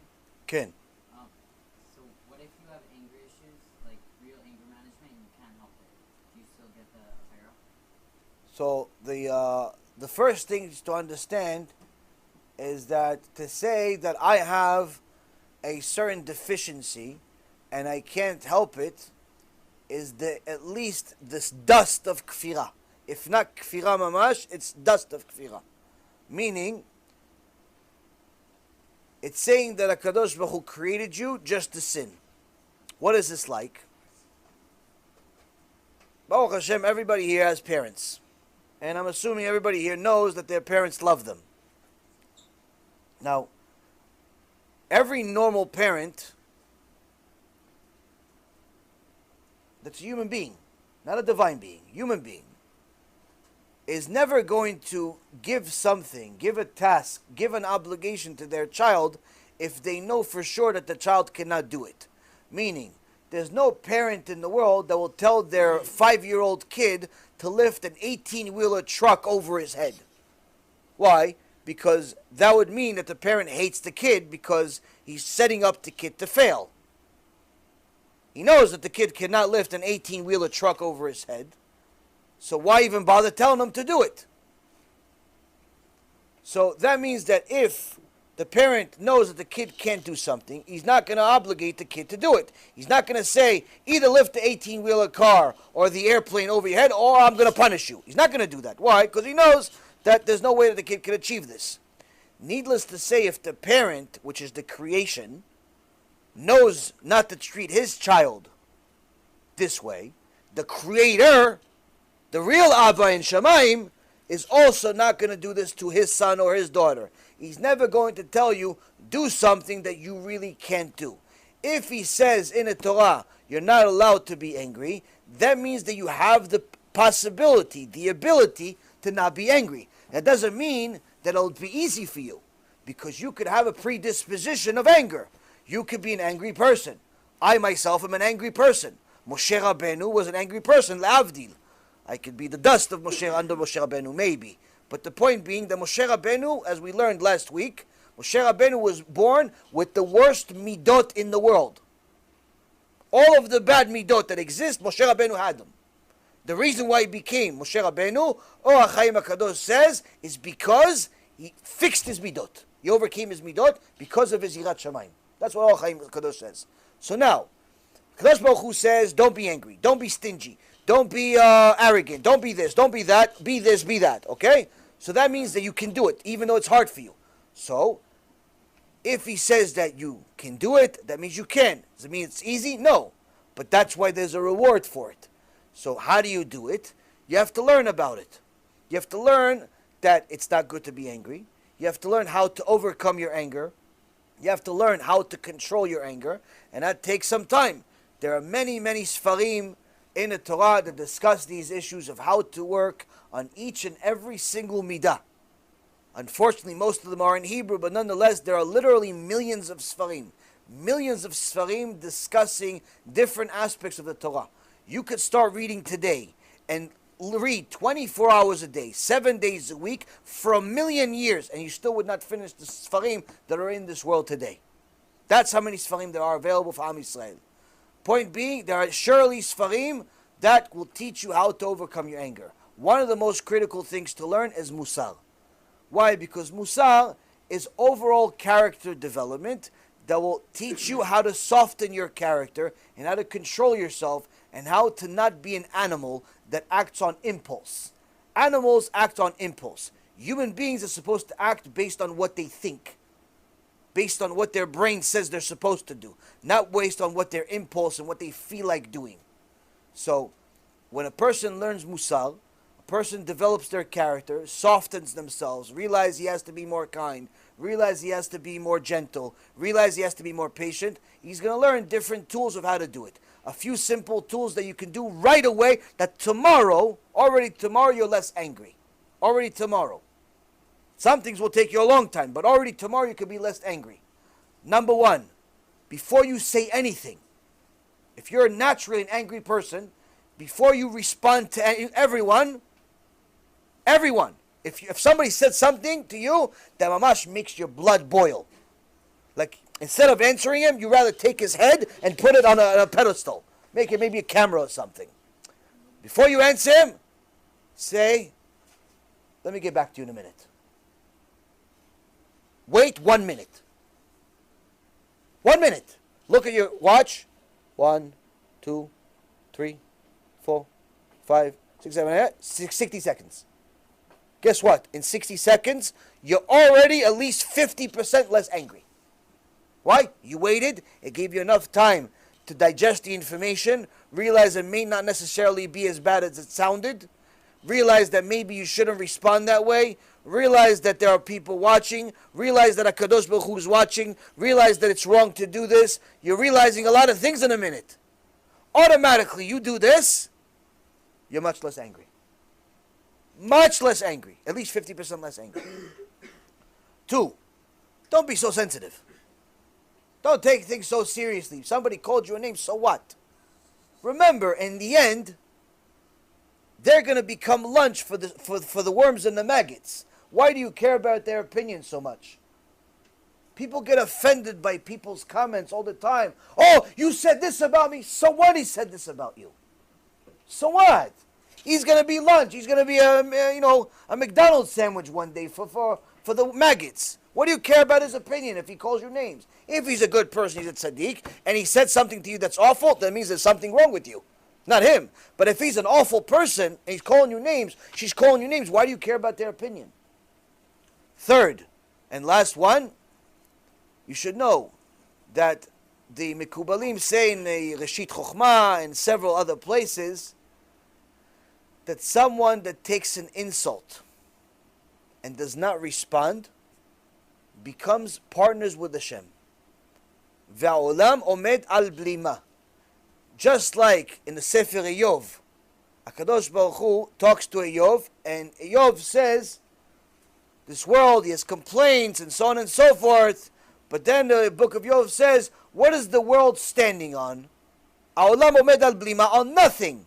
There's nothing that's holding the globe, keeping it spinning at 1,600 miles per hour approximately. Where if it would stop spinning, we're in a lot of trouble. Where if it spun the other way, we're in even more trouble. Where if it went 1 degree closer to the sun, we're all going to burn to death. If it goes 1 degree further from the sun, we're all going to freeze to death. Meaning, what is this globe, this sphere that's spinning in the same place at 1,647 miles per hour? What's doing it?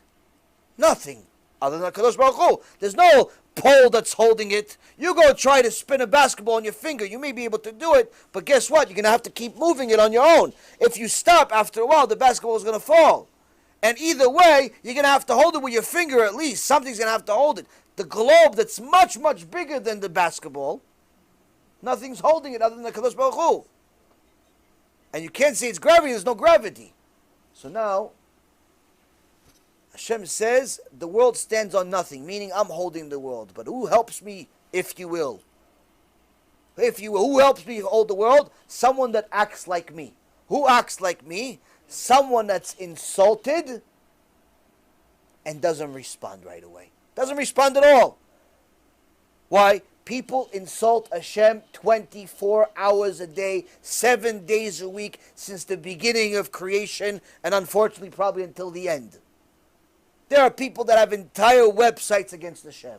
There are people that have entire lifestyles that are against Hashem. There are people that literally say they believe in God, but they have Buddha statues in their living room. There are people that go against Hashem actively. Hashem doesn't respond to them right away. He gives them a freedom of choice. He let them do whatever they want to do. Eventually they're going to have to pay the bill. But he gives them the opportunity to make the right or the wrong decision. He says, if you act like me, you don't respond to your wife after she insults you, you don't respond to your husband right after he gives you a reason to respond to him because he's insulting, you don't respond, you're like me. You'll be my partner, you're holding up that second that the world is spinning is because of you. So that's the third thing that you should know. When you're angry and you don't respond, you actually have a very, very precious merit. We should all say thank you to you because the world stood because of you. And there are many, many zgulot, people that, many stories of people that had miracles performed in their life because they got a blessing from someone that contains their anger. Someone that's insulted publicly and doesn't respond. If you ever see it, you go to him, you ask him, please, you ask her, please give me a bracha. Why? You're partnered with Hashem. Please give me a bracha. It's a very famous story. Rav Kanievsky told the guy, only way you're going to have kids is if you get a blessing from somebody who doesn't respond after somebody insults him. This guy says, I'm going to find somebody like this. He goes, if you want, Hashem's going to send it to you. One day he went to a wedding, and one of the people that came there got insulted like mamash, something disgusting. The guy was cursing him, insulting him, and he wasn't responding. He wasn't responding. Everybody thought he was going to lose his mind, probably kill the other guy. Not responding. He's going on and on and on and on and on. After the guy finished his steam, a few minutes of insulting this guy, he stopped, waiting for the guy to respond. As he was about to respond, this guy that hasn't had a kid in his life, he's waiting for a kid for 15 years, never had a kid, jumped in front of him on his knees. Please, don't respond. Don't respond. Please, don't respond. He goes, who are you? What do you want from me? I don't even know you. He goes, no, please, I beg you, don't respond to him. Don't respond to him. I'll do anything. Okay, fine, I won't respond. I won't respond. What do you want from me? Why? He goes, okay, now give me a blessing. What? Me give you a blessing? He goes, please give me a blessing. I'm going to have a kid. I said, okay, Bezat Hashem, you're going to have a kid. He had a kid that year. He had a kid that year. He goes, why'd you say it? He goes, Rav Kanievsky told me that's a segula. You find somebody that's publicly insulted and doesn't respond, go ask him for a bracha. Why? They're partners with Hashem. That's what Sfarim HaKadoshim say. Next question.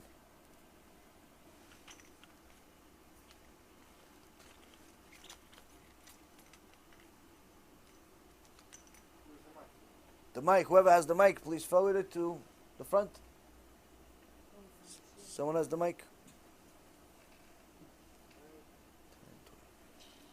If somebody give me water, please. Hashem chose us because we are. Why did He choose us? We're the it seems like we're the most difficult. Or no. We are, not seems. We are. Hashem created us. So what's the point? Most people think that Am Yisrael is like all the other nations. But the reality, Am Yisrael, whether you were born a Jew or you converted to Judaism, you're not considered like the other people. You're in essence considered a different species. In every way possible. Meaning, just like you have a lion, he's in the same family as the tiger, to some extent, right? And the snake is in the same family as, let's say, I don't know, one of these, these big lizards you have here in Florida. These little dragons that you have here. They're in the same family, right? So, a Jew and a non-Jew, they're not the same species. It's not the same family. It's different things. They look the same. They act, sometimes act the same, but they're not the same species. This was created in Mount Sinai. Now, when Kadosh Baruch Hu instilled the neshamot into Bnei Israel, when they accepted the Torah, they got it for a certain reason. They got it not because of their righteousness, as it says in Sefer Dvarim and many other places. They didn't get to become the chosen people because they were large or smart or funny. They got it because of their forefathers, Avraham, Yitzchak, and Yaakov. That's why they got it. Hashem chose us because of the righteousness of Avraham, Yitzchak, and Yaakov.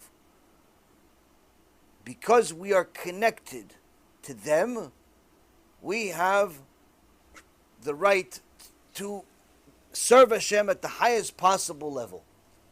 But that also obligates us. If you are an average person and you feel like walking around with shorts and a tank top, no problem. Most people are not going to say nothing to you. If you're an average woman and you want to work for the sanitation department, cleaning out the garbages, no problem. You probably make good living, maybe $70,000, $80,000, $90,000 a year. No one's going to say nothing to you. If you're an average person and you want to walk dogs for a living, pick up their poop so the neighbors don't complain, no problem. You can make good living doing it. I remember when I used to have a dog in New York, I used to have to pay my dog walker $150 a week. Make good walk. You walk 10 dogs at a time, you're making thousands of dollars. Guy opened a whole company out of it. No problem. You want to pick up dog poop for a living? No problem. No one's going to say nothing to you. But if you are the son of the king or the daughter of the king, you do not have the right to pick up poop for a living. You do not have the right to clean garbages for a living. You do not have the right to walk around with a t-shirt or a tank top and shorts. Why? You're the son of the king. The king says, you represent me. You represent me. You have to look like me. You have to act like me. Why? You're representing the palace. You have to walk around like a rich person. You have to walk around like a prince. You have to walk around like a princess. You have to act a certain way. You have to be a certain way. If you're the king's son, you don't have the ability. You're not allowed to go work for any sanitation department. You could buy the sanitation department if you want, but you can't work in a sanitation department. I'm talking about a physical king. Now, Am Yisrael, the fact that we are the descendants of Avraham, Yitzchak, and Yaakov, which the Gemara in Masechet Yoma says they actually fulfilled all of the mitzvot even before Matan Torah. They already had access to the entire oral Torah. And they fulfilled all of the mitzvot of the Torah before Matan Torah. Still, they did not keep Shabbat 100%. They kept it 99% because they knew that Torah says that unless you are 100%, you're part of the nation that accepted the Torah at Mount Sinai, you're 100% Jew, you're not allowed to keep Shabbat. So, Avraham Avinu would violate Shabbat by creating a cow every Shabbat, the Zohar says. The point being is, because Avraham Avinu, Yitzchak Avinu, Yaakov was so extraordinary, and you are their descendants, you are, in essence, a different species than the rest of mankind. Even if you converted last week or yesterday, or you're going to convert tomorrow or in 10 years from now, whenever you are, the second that Jewish neshama enters your body, you no longer have the same freedom to do whatever you please as the rest of mankind. Why? You're of a different species. You're of a different family. You're now part of the chosen people. You now have a certain obligation. Now, because our nature is to always want the things that we can't get, naturally our evil inclination will always want us to do the opposite of what we're supposed to do. Because our abilities are superior to others. This is not a racism versus the rest of mankind. This is reality. There's nothing racist about it. You look at even people that have done research on discoveries and achievements by Jewish people versus the rest of people in the world, there's no comparison. Science would virtually not exist without Jewish people. Mathematics would virtually not exist and develop without Jewish people. The Nobel Prize winners that exist in the world, that have actually people that have won the Nobel Prize winners, per capita, no nation has won more Nobel Prizes than the Jewish people. Per capita. Number-wise, obviously we have America, but the point is per capita, no one like the Jewish people. Discoveries in the world, no one discovered more than the Jewish people. Contributions to the world, no one contributed to the world more than the Jewish people. That's just a reality. Why? We have a bigger obligation, so Hashem uses us for certain things. We are not only obligated to serve Him, but also help the rest of mankind get closer to Him, have a better world. So it's not just about fulfilling Torah and mitzvot and going to a kollel, it's also building a world that helps society. You're not allowed to steal from Jews, but you're even more not allowed to steal from non-Jews. You have to be good to Jews, you have to be good to non-Jews as well. So the point is that superiority, if you will, doesn't make you better. It gives you a bigger responsibility. That now that you are giving more tools, you have to use them accordingly. And if you don't, your punishment is much more dear. If a person is given by his boss, listen, we have a petty cash box. Make sure that no one overuses it. Anyone that wants to buy lunch, you'll give them whatever money they want to buy lunch. You have a petty cash box. I'm going to put $1,000 in it, but make sure that it's filled all the time, and so on and so forth. Anytime somebody wants to buy lunch, they don't have something on them. Hey, listen, can you do me a favor? Give me $10 from the box, and you're managing the petty cash box. If you make a mistake, and one guy says, listen, I want to go to lunch with the guys, give me the whole $1,000. And you give it $1,000, the boss is not going to be happy with you. But most likely, he's probably not going to fire you. If you're a decent person everywhere else, most likely he's not going to fire you. You didn't bankrupt the company. You made a mistake. It's terrible. You're a fool. But in essence, it's not the end of the world. You made a mistake. Okay, fine. If the rest of what you do is okay, most likely you're going to get another chance. Most likely. Why? Because your mistake was still contained. On the other hand, if the same boss gives you a $5 billion trading account, and he says, listen, only buy bonds with this account, which are from treasuries, from the U.S. government, that the maximum risk we're going to take is 1%, and so on and so forth. Don't buy anything else, just this. And you decide to go start buying Pokemon cards. And you go buy some dresses for your wife, and you go start buying day trading stocks and penny stocks and bitcoins and chairs for different people, and you go start buying cars for people. and you go through $1.5 billion in a week. Now, that boss not only is going to fire you, you're going to jail for a really, really long time. Why? You were given a bigger responsibility. Hence, the damage for violating that responsibility is much greater. So, when people get offended that you say that Jews are superior in many cases, first of all, it's not generally everywhere. There are many, many non-Jews that are fantastic human beings, many non-Jews that are amazing, many non-Jews that are geniuses, but, nonetheless, that doesn't change the facts. That doesn't change the generality. But it also doesn't change the point. The point is, Jews have been given a certain gift, but also a certain responsibility because of that gift. And that's what a Jew needs to think about. It's not that, I have a this, and this, and that, and therefore I can do whatever I want. No, it's the opposite.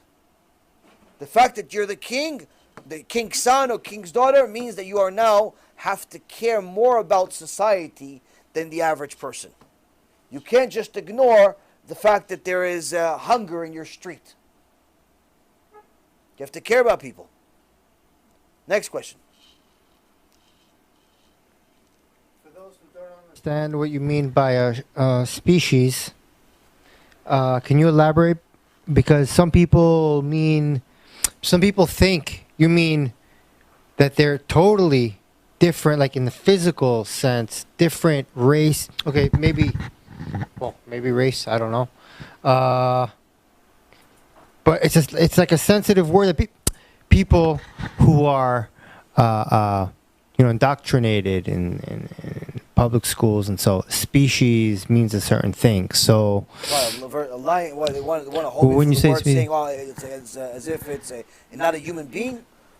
No, for those people, those types of people usually don't watch many of my shurim. Usually they watch one, they get angry, and then they stop. In essence, when we talk about Klal Yisrael versus the rest of the world, we're talking about the one thing that will exist forever, which is your neshama. One thing that has existed in the past, and one thing that's going to exist in the future. Your body is clothes that's going to become lunch one day for worms and maggots. We put no value whatsoever on this body. In fact, the more righteous a person is, the more he abuses his body because of how much he's toiling and working to serve Hashem. Many of the tzaddikim apologize to their body before they when they're older. Why? Because of how much damage they put their body through serving HaKadosh Baruch Hu. Staying up really late, sleeping very little, not fulfilling every desire that the body had, and so on and so forth. The point being is that when you compare the neshama of a Jew versus the neshama of a non-Jew, we're talking about worlds apart. So, the Jewish people are the only people that don't have a look. As I said in the shiur on Hoshana Rabbah, many people think that Jewish people have a look. This only means that you're uneducated. Because Jewish people do not have a look. There are two proofs. One proof. The Sfarim HaKadoshim, one specific one is the Zohar Kadosh, says that the look of a Jew is influenced by the air that he breathes, the atmosphere he breathes. Meaning that wherever the Jew lives, over time, that Jew will start looking like the people of that place. Second proof that is easy to prove today is because of technology, pretty much every point of land that has a civilization has a cameraman, because anyone that has a phone is now officially a cameraman.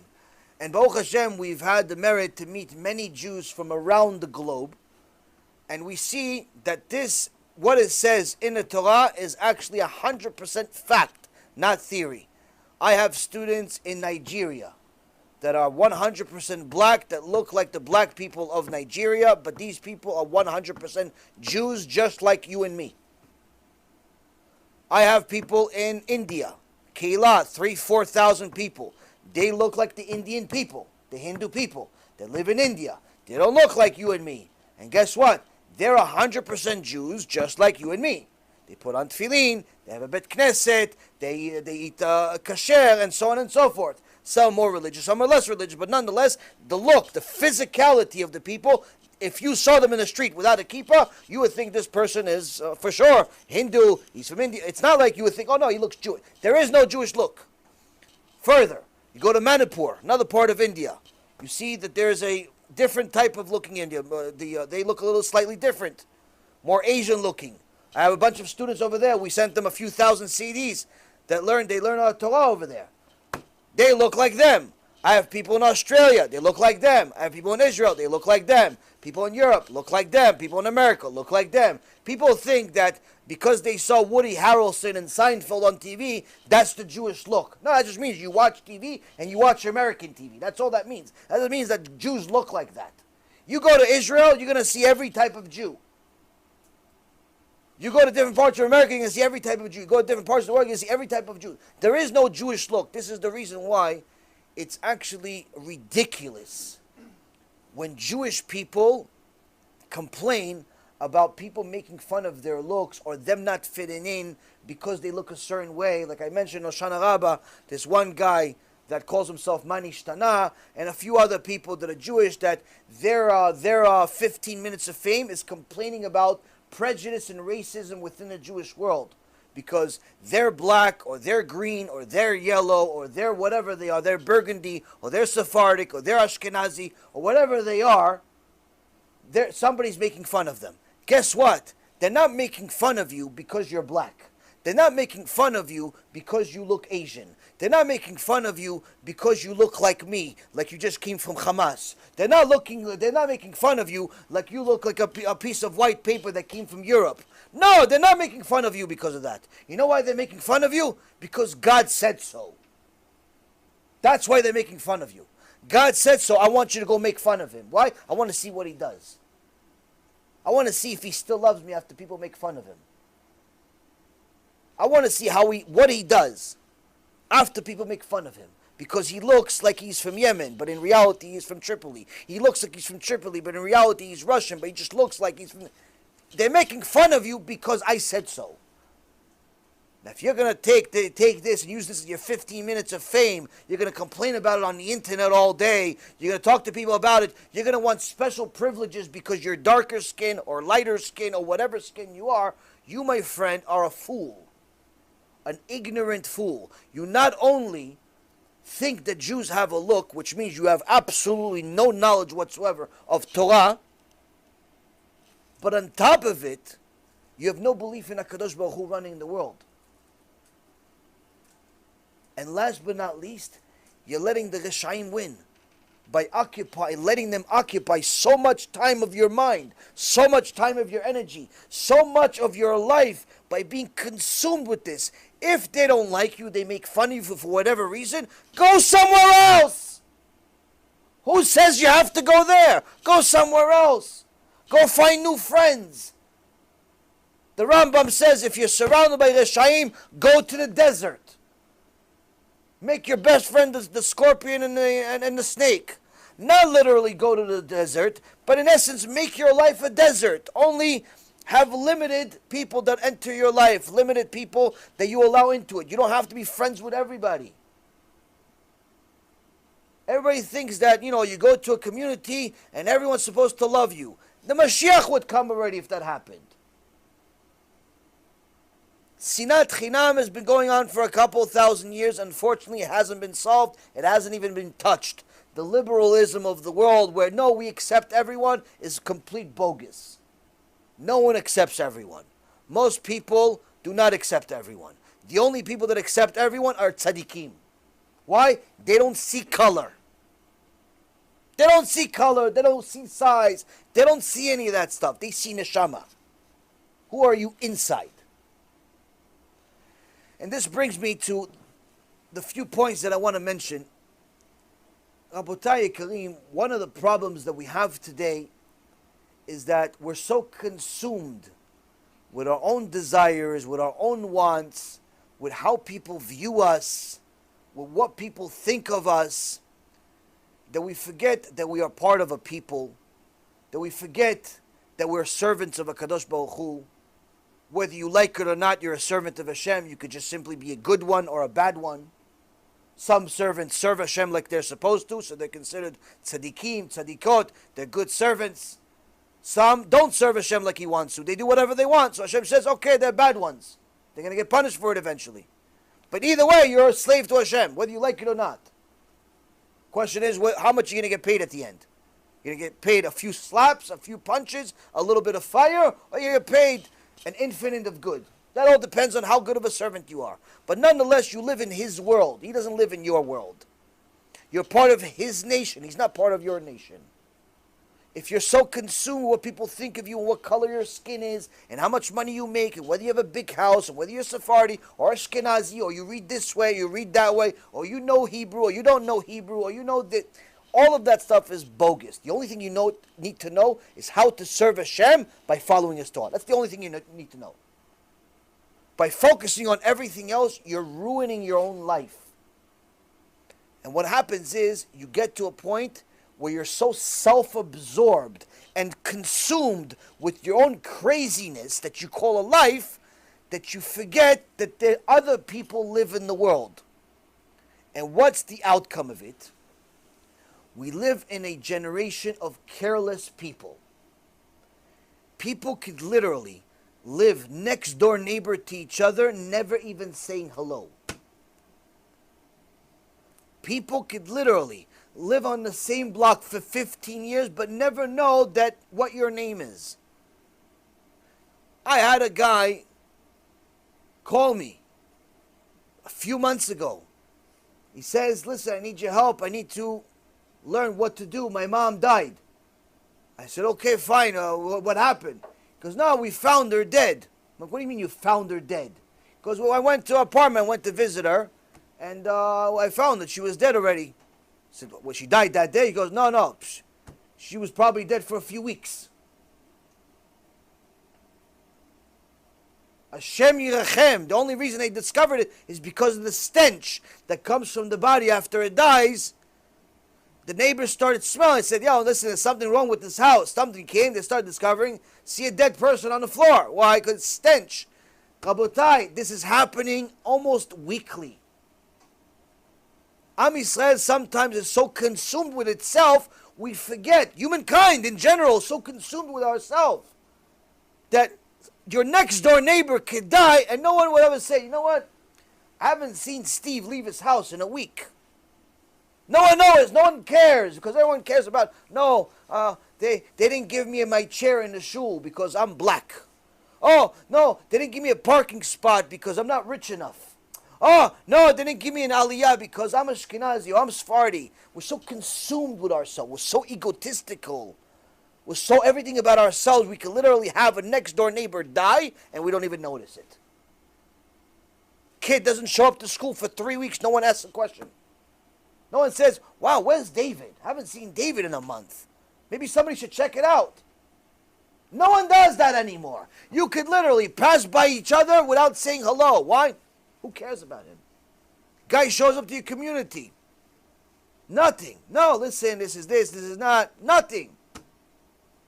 Unfortunately, sometimes secular people are much more friendly than religious people. You go to some religious communities, oh, what? You're not Chabad? Oh, shake it. Go. Oh, what? You're not Breslov? Oh, you're not this Chassidut? Oh, you're not this one? You're not that one? Oh, you don't believe in this rabbi? You don't believe in that? You're not exactly the same as them. I was like, oh, okay, so you're like a half a goy. No, I'm a Jew. What are you talking about? Oh, so, yeah, you could say that. Bless your heart. Bless your heart. You could say that. In so many words, you're saying you're an idiot. You think you're not like me. You can't be. Why? Because you're not wearing the hat this way. You're not wearing the hat that way. Your beard is not this way. Your beard is not that way. Your jacket is not this way. You're not jacket. It's all nonsense. We're all so consumed with ourselves that we don't see the world around us.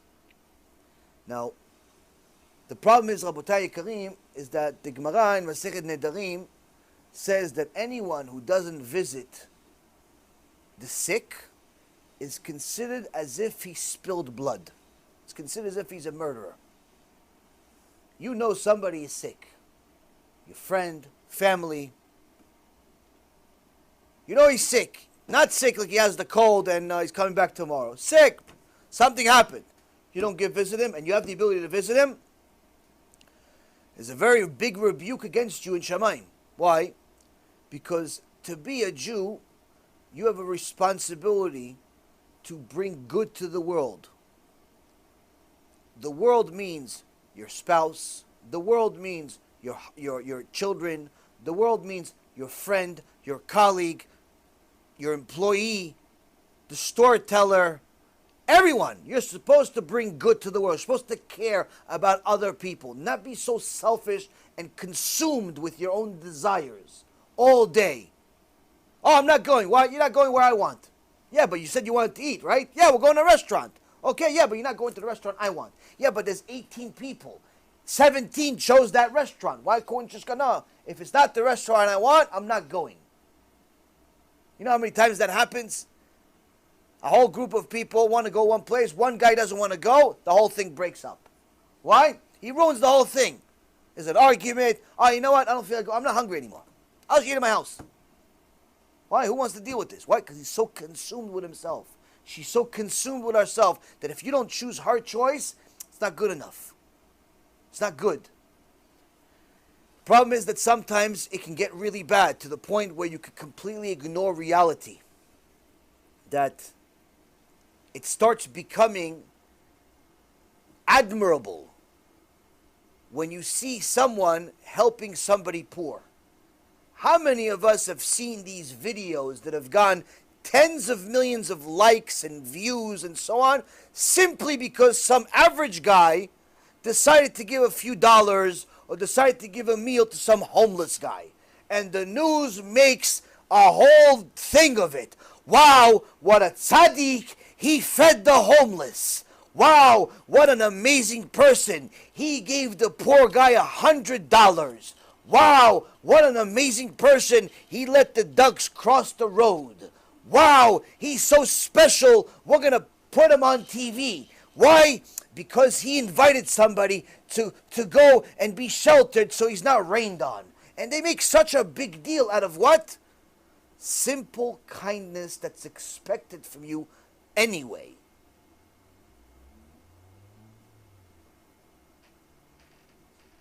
You're supposed to do that stuff. You see a homeless guy, you have the ability to help him, help him. There's no special credit for it. The problem is, Rabotai Yekarim, that we've become such a careless people, a careless nation, a careless civilization as a whole, a careless species, that simple gratitude or generosity or kindness has become like an anomaly, has become something like, wow, you helped a poor person by giving them a job? You're special. We're going to have you on every single news station for the next 3 weeks so the whole world finds out how great you are.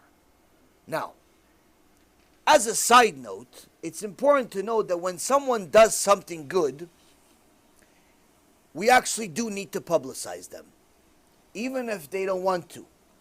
The Rashba lived about 750 years ago. Rabbi Shlomo ben Aderet says that you're actually obligated to publicize someone that does a big chesed and people don't know. Someone does a big good to the people and people don't know it. Need to do it. You need to let people know. Why? He says for 2 reasons. One, this person, once he sees that everyone's recognizing him, he says, wow, chazaku baruch, good job that what you did. You saved that boy. Wow, you saved that girl. Wow, you did this. All that credit is going to give him, what? Motivation to do it again. Motivation to do it again. So that's good. Second reason, it'll teach others to follow his footsteps. So publicizing kindness is a good thing. That's not a problem, publicizing those kind people that gave the homeless guy money. That's good. The problem is that there's not a zillion of those stories. That's the problem. The problem is that it is a story because it's so rare. There are some people that literally have made, a fortune of money, built empires based on what? making videos of how careless people are.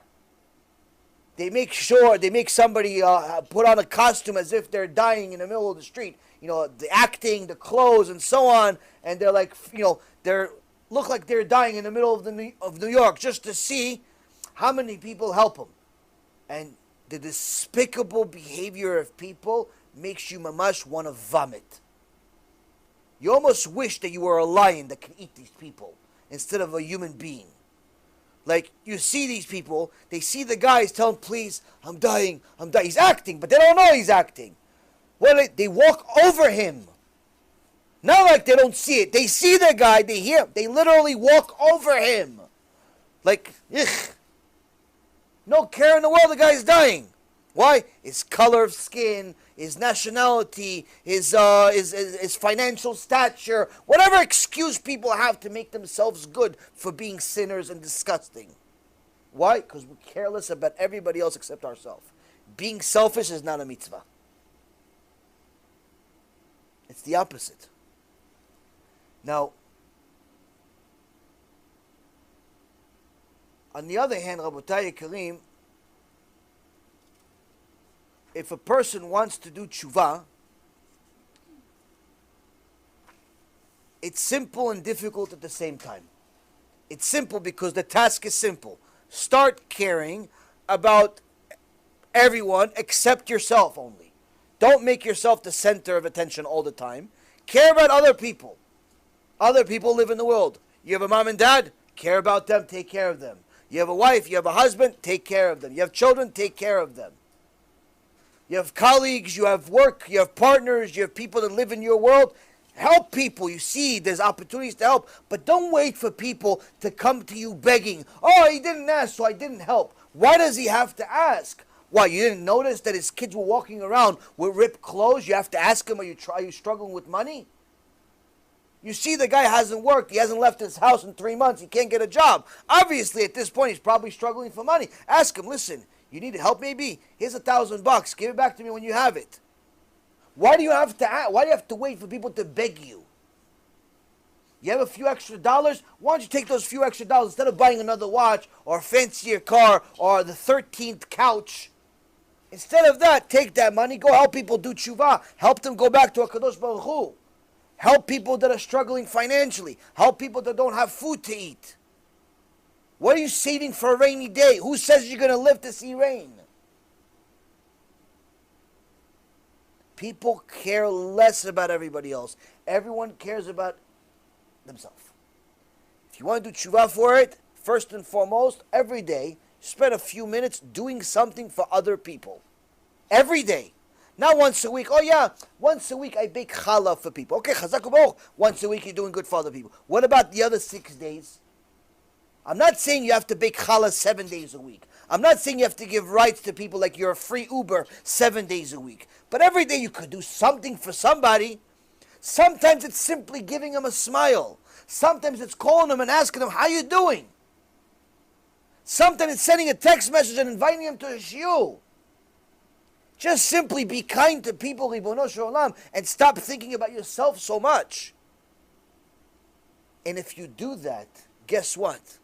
Aside from that helping you as far as a mitzvah, aside from that being a good thing to do and publicizing HaKadosh Baruch Hu's name, it also is something that could save people's lives. Now I'm going to tell you a few stories. It was worth it to come to the world, not just to the shiur. It was worth it to come to the world just to listen to these stories. Every one of these stories is real.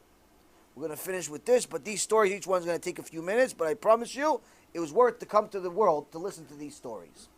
Story number one. One of our dear friends, one of the Avrichim in Yerushalayim, Rav Alimi, told the story to Rav Ephraim about a tzaddik by the name of Rav Yosef Paluch. Rav Yosef Paluch was a Ish Kadosh, Ish Tzaddik, a few decades ago. And he had a custom. He lived in Tel Aviv, before Tel Aviv became the Toivat Hashem that it became today. He had a custom. What was his custom? His custom was never learn Torah by yourself. You learn Torah, but never by himself. Always had to have a chavruta. Always study with somebody.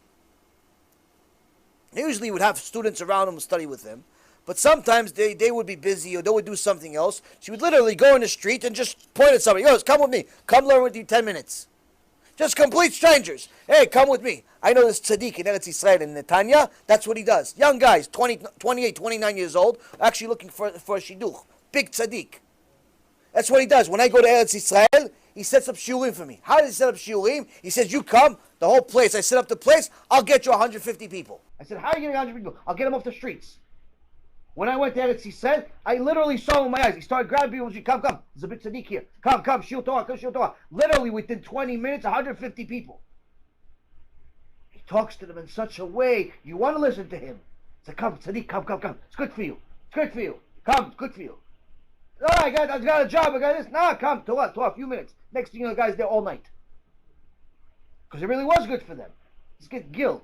Amazing person.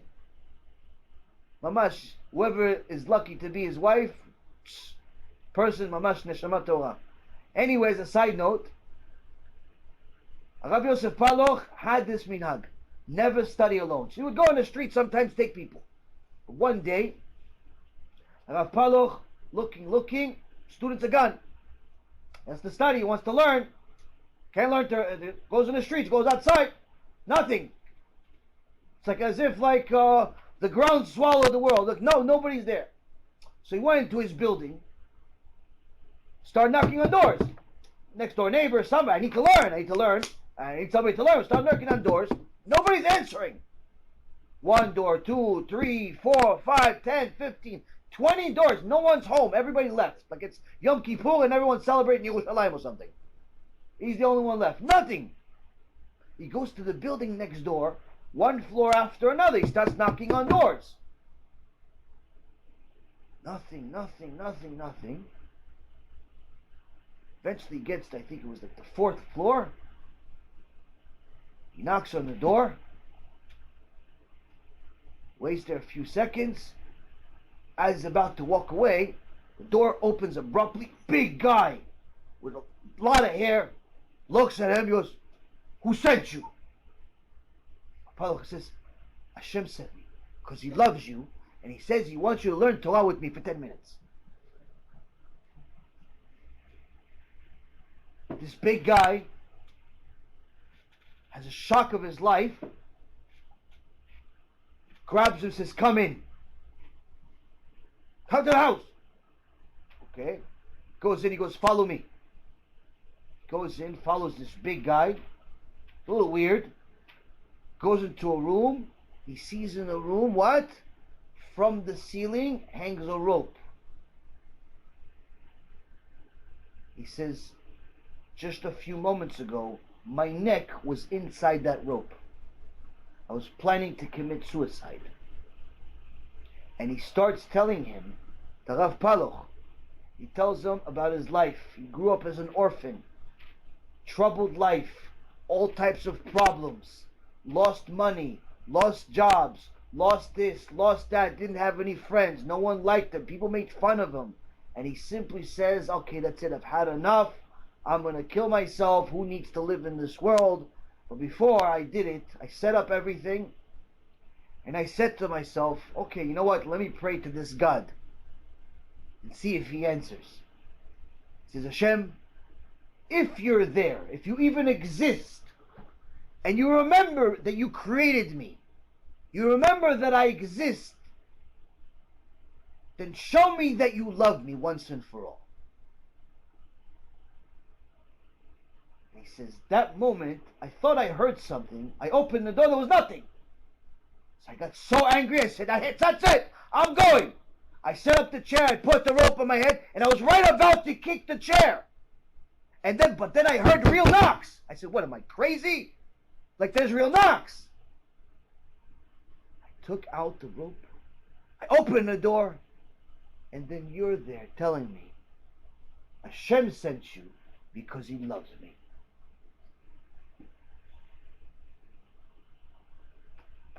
So where are we learning? Took him to his house. They learned not for 10 minutes. They learned for an hour and a half that night. He helped him do tshuva. The guy got married, built a Beit Yehudi, kids, Torah, Kedusha. Shtabach Shimolad. Why? He cared a little bit. He cared a little bit about Am Yisrael to go learn Torah with them. Not to learn by himself and only be by himself.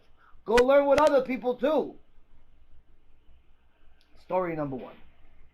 Story number two. Young guy works in a restaurant, notices that his boss, every night, there's a lot of extra food left. He throws out all the food. The guy, young guy, 20, 21 years old, feels bad about it. He goes, listen, all this extra food, why are you throwing out? Give it to me.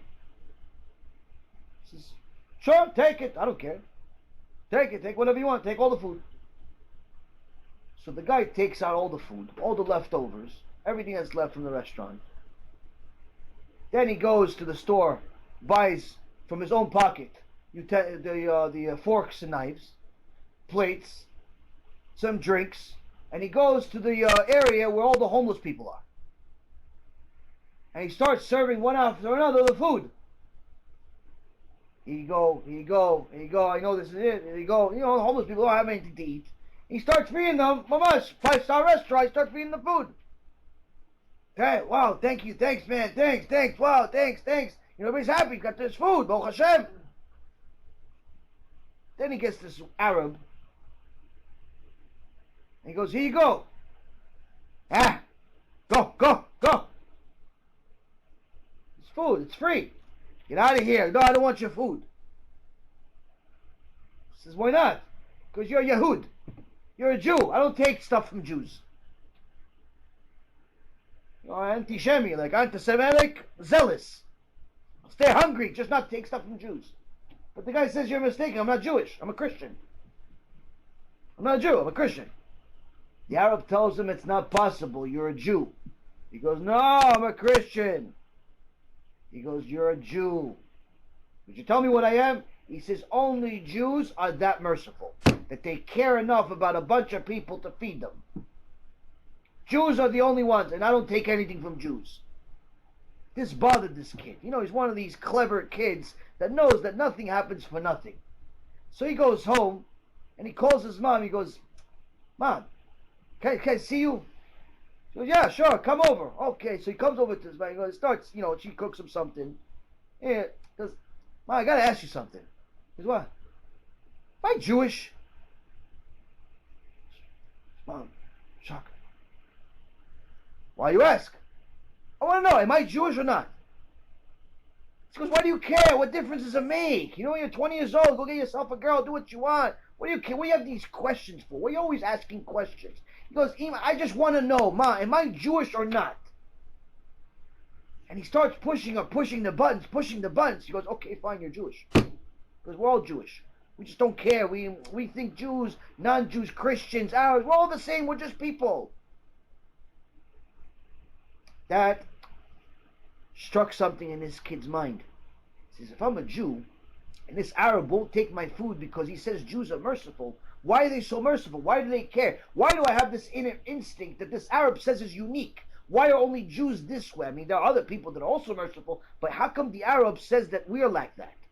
I want to know what Jews are. He started learning Torah, started learning about Am Yisrael, and became a righteous Jew.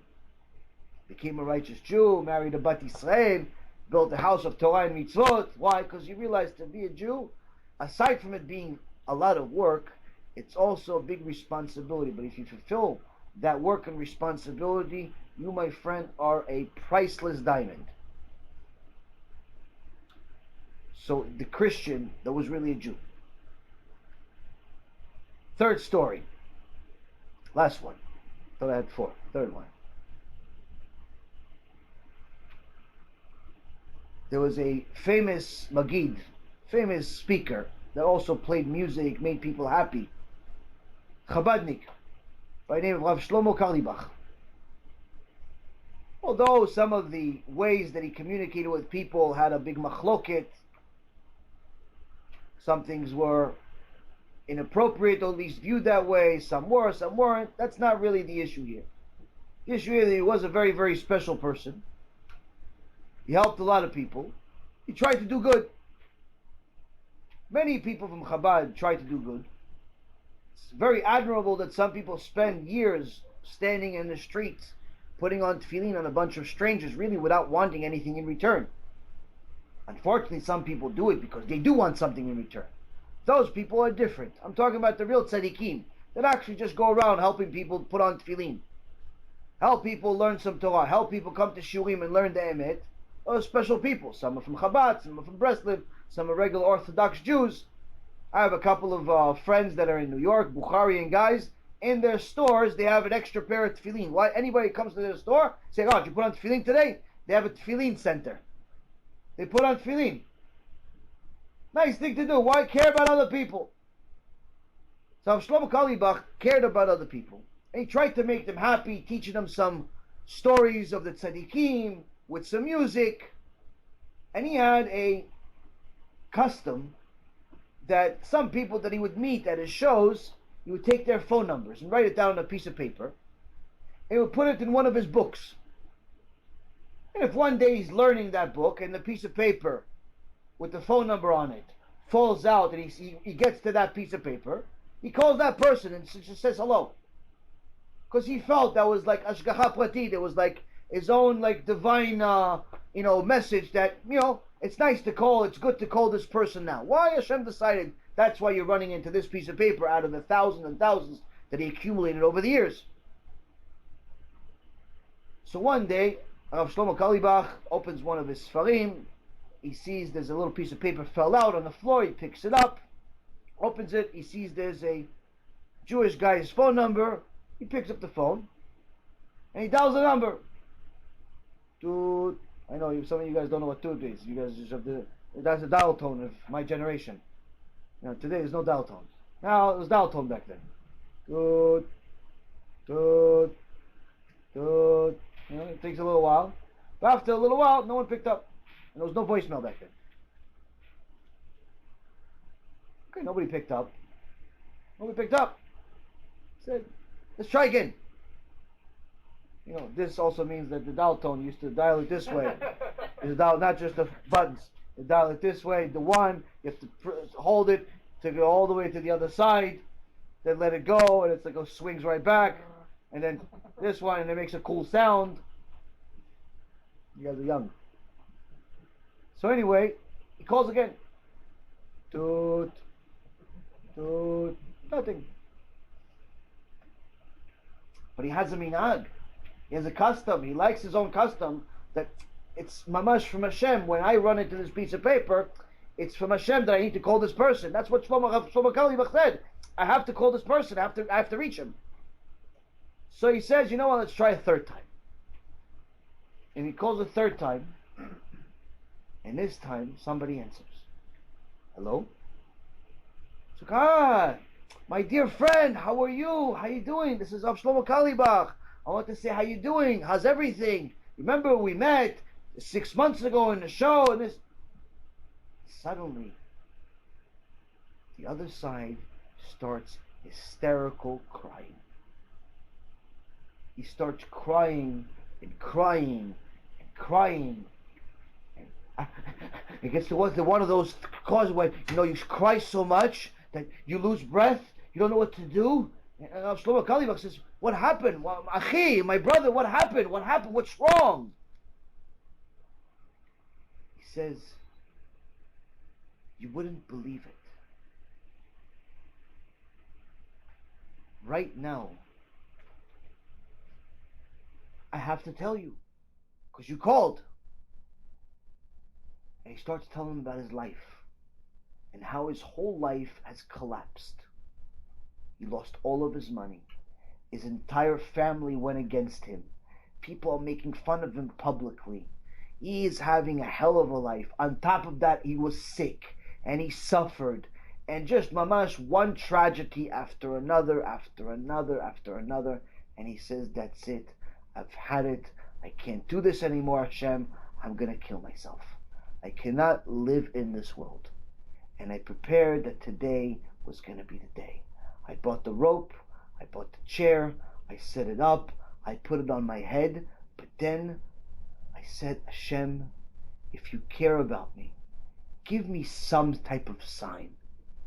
Give me something that you at least care about me, that you want me to live. And I said, nothing's gonna happen. And I put the rope on my head, and then the phone rang. And that was unusual because no one calls me. So I said, maybe Hashem is calling me. But then it stopped ringing. So I said, it's foolish. And I put the rope back on, and then the phone rang again. I said, okay, I'm gonna get it. So I took off the rope, and then it stopped ringing. This is sick. Something's wrong.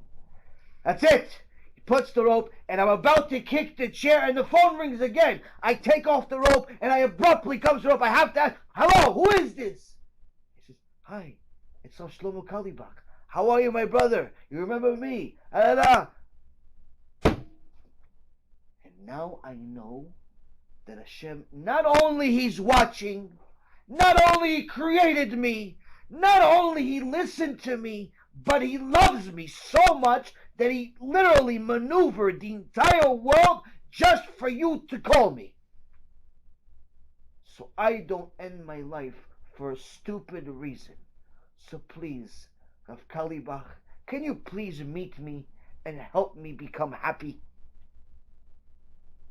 And they met, and Baruch Hashem, He helped them do tshuva. Why did this happen? Because he cared. Why does good in the world happen? Because people care. If you care, then good things will follow. If you don't care, then bad things will follow. The problem is, Rabotai, is that it's so easy to care today that everyone thinks somebody else will do it. It's so easy to just what? There's 50 cars at the traffic light. Somebody else will give this guy $1. Somebody else will give him a ride. Somebody else will hire him.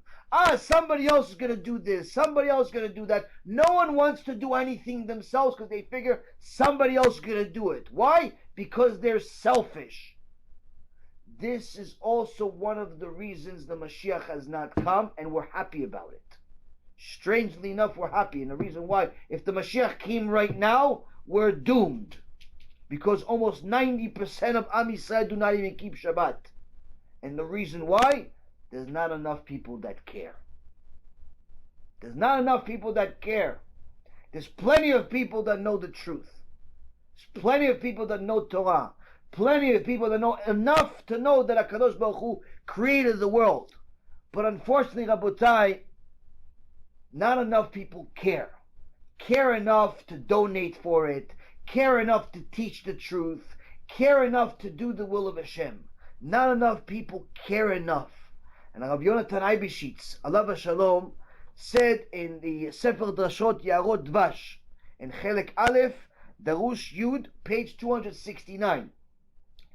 He says that the biggest sinat chinam, the biggest baseless hatred that exists in the world today is when one Jew sees another making a sin and says nothing. One Jew sees another driving on Shabbat and he says nothing to him, even though he's his friend. He's driving to shul on Shabbat thinking he's doing a mitzvah, driving to shul on Shabbat. He comes out of his car with a talit bag and his kippah on, because he thinks he goes to shul. It's 5 o'clock in the morning. He thinks it's a tzaddik. You saw him, you didn't say nothing. Rabbi Yonatan Eibeshitz says, that's sinat chinam. Why is it sinat chinam? Why is it baseless hatred? I said hi to him. I love him. If he invites me for dinner, I invite him for dinner. We like each other. He goes, no. That's sinat chinam. You hate him. Why? Because you know that he's sinning against Hashem. That means that you understand that he's going to get punished for it one day. He's going to get hit by the divine train of HaKadosh Baruch Hu, and that train is going to hurt. It's going to hurt for a really, really long time. It's probably going to be forever if it's Chilul Shabbat. You know that he's going to get hit by the train of HaKadosh Baruch Hu, and you don't care enough about him to tell him something? You hate him. You hate him. You could feed him shish kebab and steaks and invite him to your bar mitzvah and everything else, but if you don't tell him the truth about Torah, you hate him. And Rabotai Yekarim, that means that most of us hate Am Yisrael. Not love Am Yisrael. All of these fools that say, I love everybody, I love everybody. You only love everybody if you tell them the truth of the Torah. That's the only way you love everybody. Now, even if you don't have the capability of speaking or you don't have the knowledge, you can provide the truth to people in multiple ways today. HaKadosh Baruch Hu gave us countless ways to do that. You don't have to do it directly with your own mouth. You could do it indirectly by simply giving him a CD, by simply taking a link of this shiur and sending it to him, or any other shiur that we made. Sending it to him or her. Show him what it means to believe in Hashem. Or better yet, you don't want to give him the CD, you're too busy making money, you're too busy doing whatever it is that you're doing. You don't know how to speak, you don't have the ability to give CDs, you're not comfortable doing all that stuff. No problem. You have some money because you work so much, you have some money, donate it for Kiruv. Why? Because you're going to give us that money, we're going to use it to do your job. You're not doing us a favor by donating money. You're doing yourself a favor because you're obligated to care about Am Yisrael anyway. When it says Kol Yisrael Aravim Zeh Lazeh, all of Am Yisrael are responsible for each other, that's what it means. You cannot continue seeing other Jews being Mechaleh Shabbat, being Mechaleh Shem Shamayim, being people that are going against Hashem on a regular basis and not do anything about it. So do something about it. You have a few dollars, you work, you're a teacher, you're a doctor, you're a lawyer, you're a construction worker, you make some money, good. Take 10% of that money that you make, keep the other 90%, take 10%, give it to Be'ezrat Hashem, give it to a Kiruv organization that actually helps people do Teshuva, and guess what? We're going to take that money, we're going to print CDs, we're going to print USBs, we're going to make books, we're going to make videos, movies, events, and so on and so forth. For what? To do your job. To do your job. To show Am Yisrael that you love them. That's the point.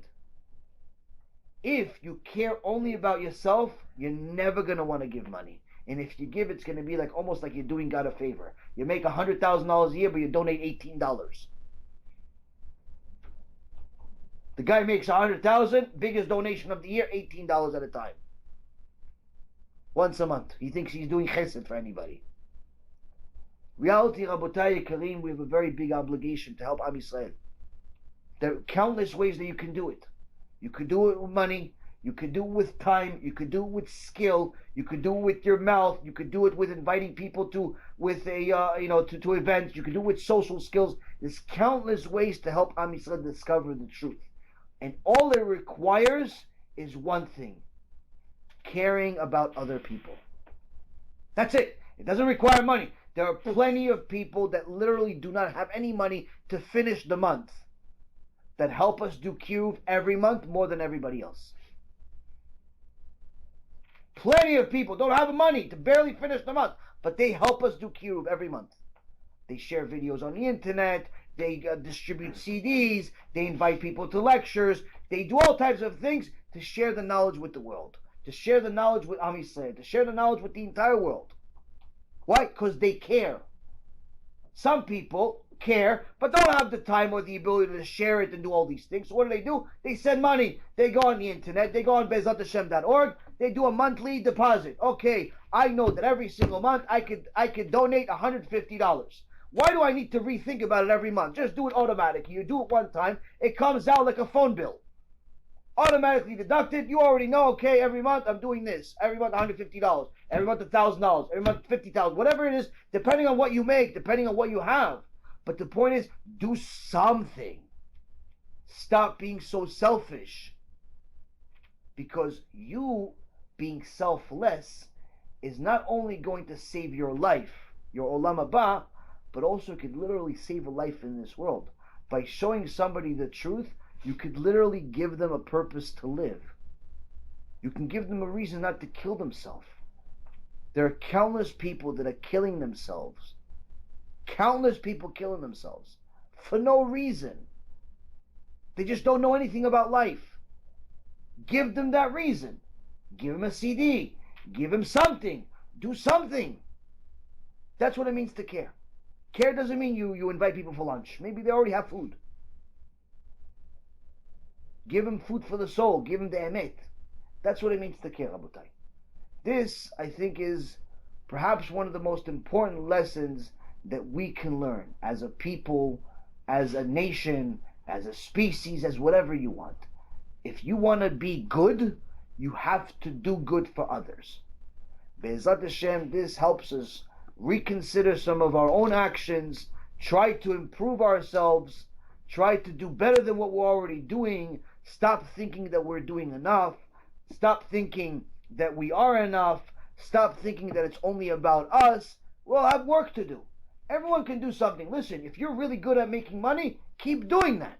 No problem. Go make money. Make $1 billion. But at least use part of that money to help other people. Don't just help yourself. It's no problem being good at money. I had one student tell me, listen, I want to quit my job. I want to quit my job and start learning. I said, you're not allowed. Why? You're good at making money. Make money and learn with making money. He goes, yeah, but I can learn a lot more. I said, yeah, you can learn a lot more. But in reality, you don't know if you're actually going to learn a lot more. Go manage your job, do you make your money, and learn a couple hours a day. That's good. You can learn more than 2 hours a day, 3 hours a day. No problem, do that too. If it gets to a point where you need to learn more because you like it so much, you can start working less. But don't just quit your job and think you're going to become Rabbi Akiva tomorrow. Why? Because Am Yisrael also needs people like you that make money. Especially now that you know the truth, especially now that you wanna do the good things. So go, continue making money, make a lot, and donate part of it for Kiruv, the rest of it, do whatever it is that you need to do to publicize Hashem's name, and obviously live your life. But nonetheless, don't just think that, this learning is for everyone, working is for everyone. Everybody's got a role in life. Everybody's got a role in life. Money is also important, we need to do it. But unfortunately, Rabotai, the only people that usually want to donate are broke, or almost broke. It's like on the verge of being broke. The biggest donors are usually on the verge of bankruptcy, but they still manage to scrounge up $100 a month to donate. The guys that are making tens of thousands of dollars a month, $18. Why? The ones that make more money like money more than they like God, unfortunately. So that's why, Rabotai, each one of us has to do a little cheshbon nefesh. What else can I do this year that we just started a new year? What else can I do to be a better version of me? What more good could I do for the world and stop being so selfish? All of us are selfish. Myself first. We all need to become selfless. Start doing more. All of us are also good too. We're not all bad. There's good, there's bad. Now we have to do more good. Add more to the good side. And that key is to start caring about Am Yisrael learning the truth. Be'ezrat Hashem, this gives us chizuk that we need. If you heard it, that means you need it. And that if you spoke it, you probably need it more than everybody else. Baruch Adonai Le'olam. Amen ve'amen.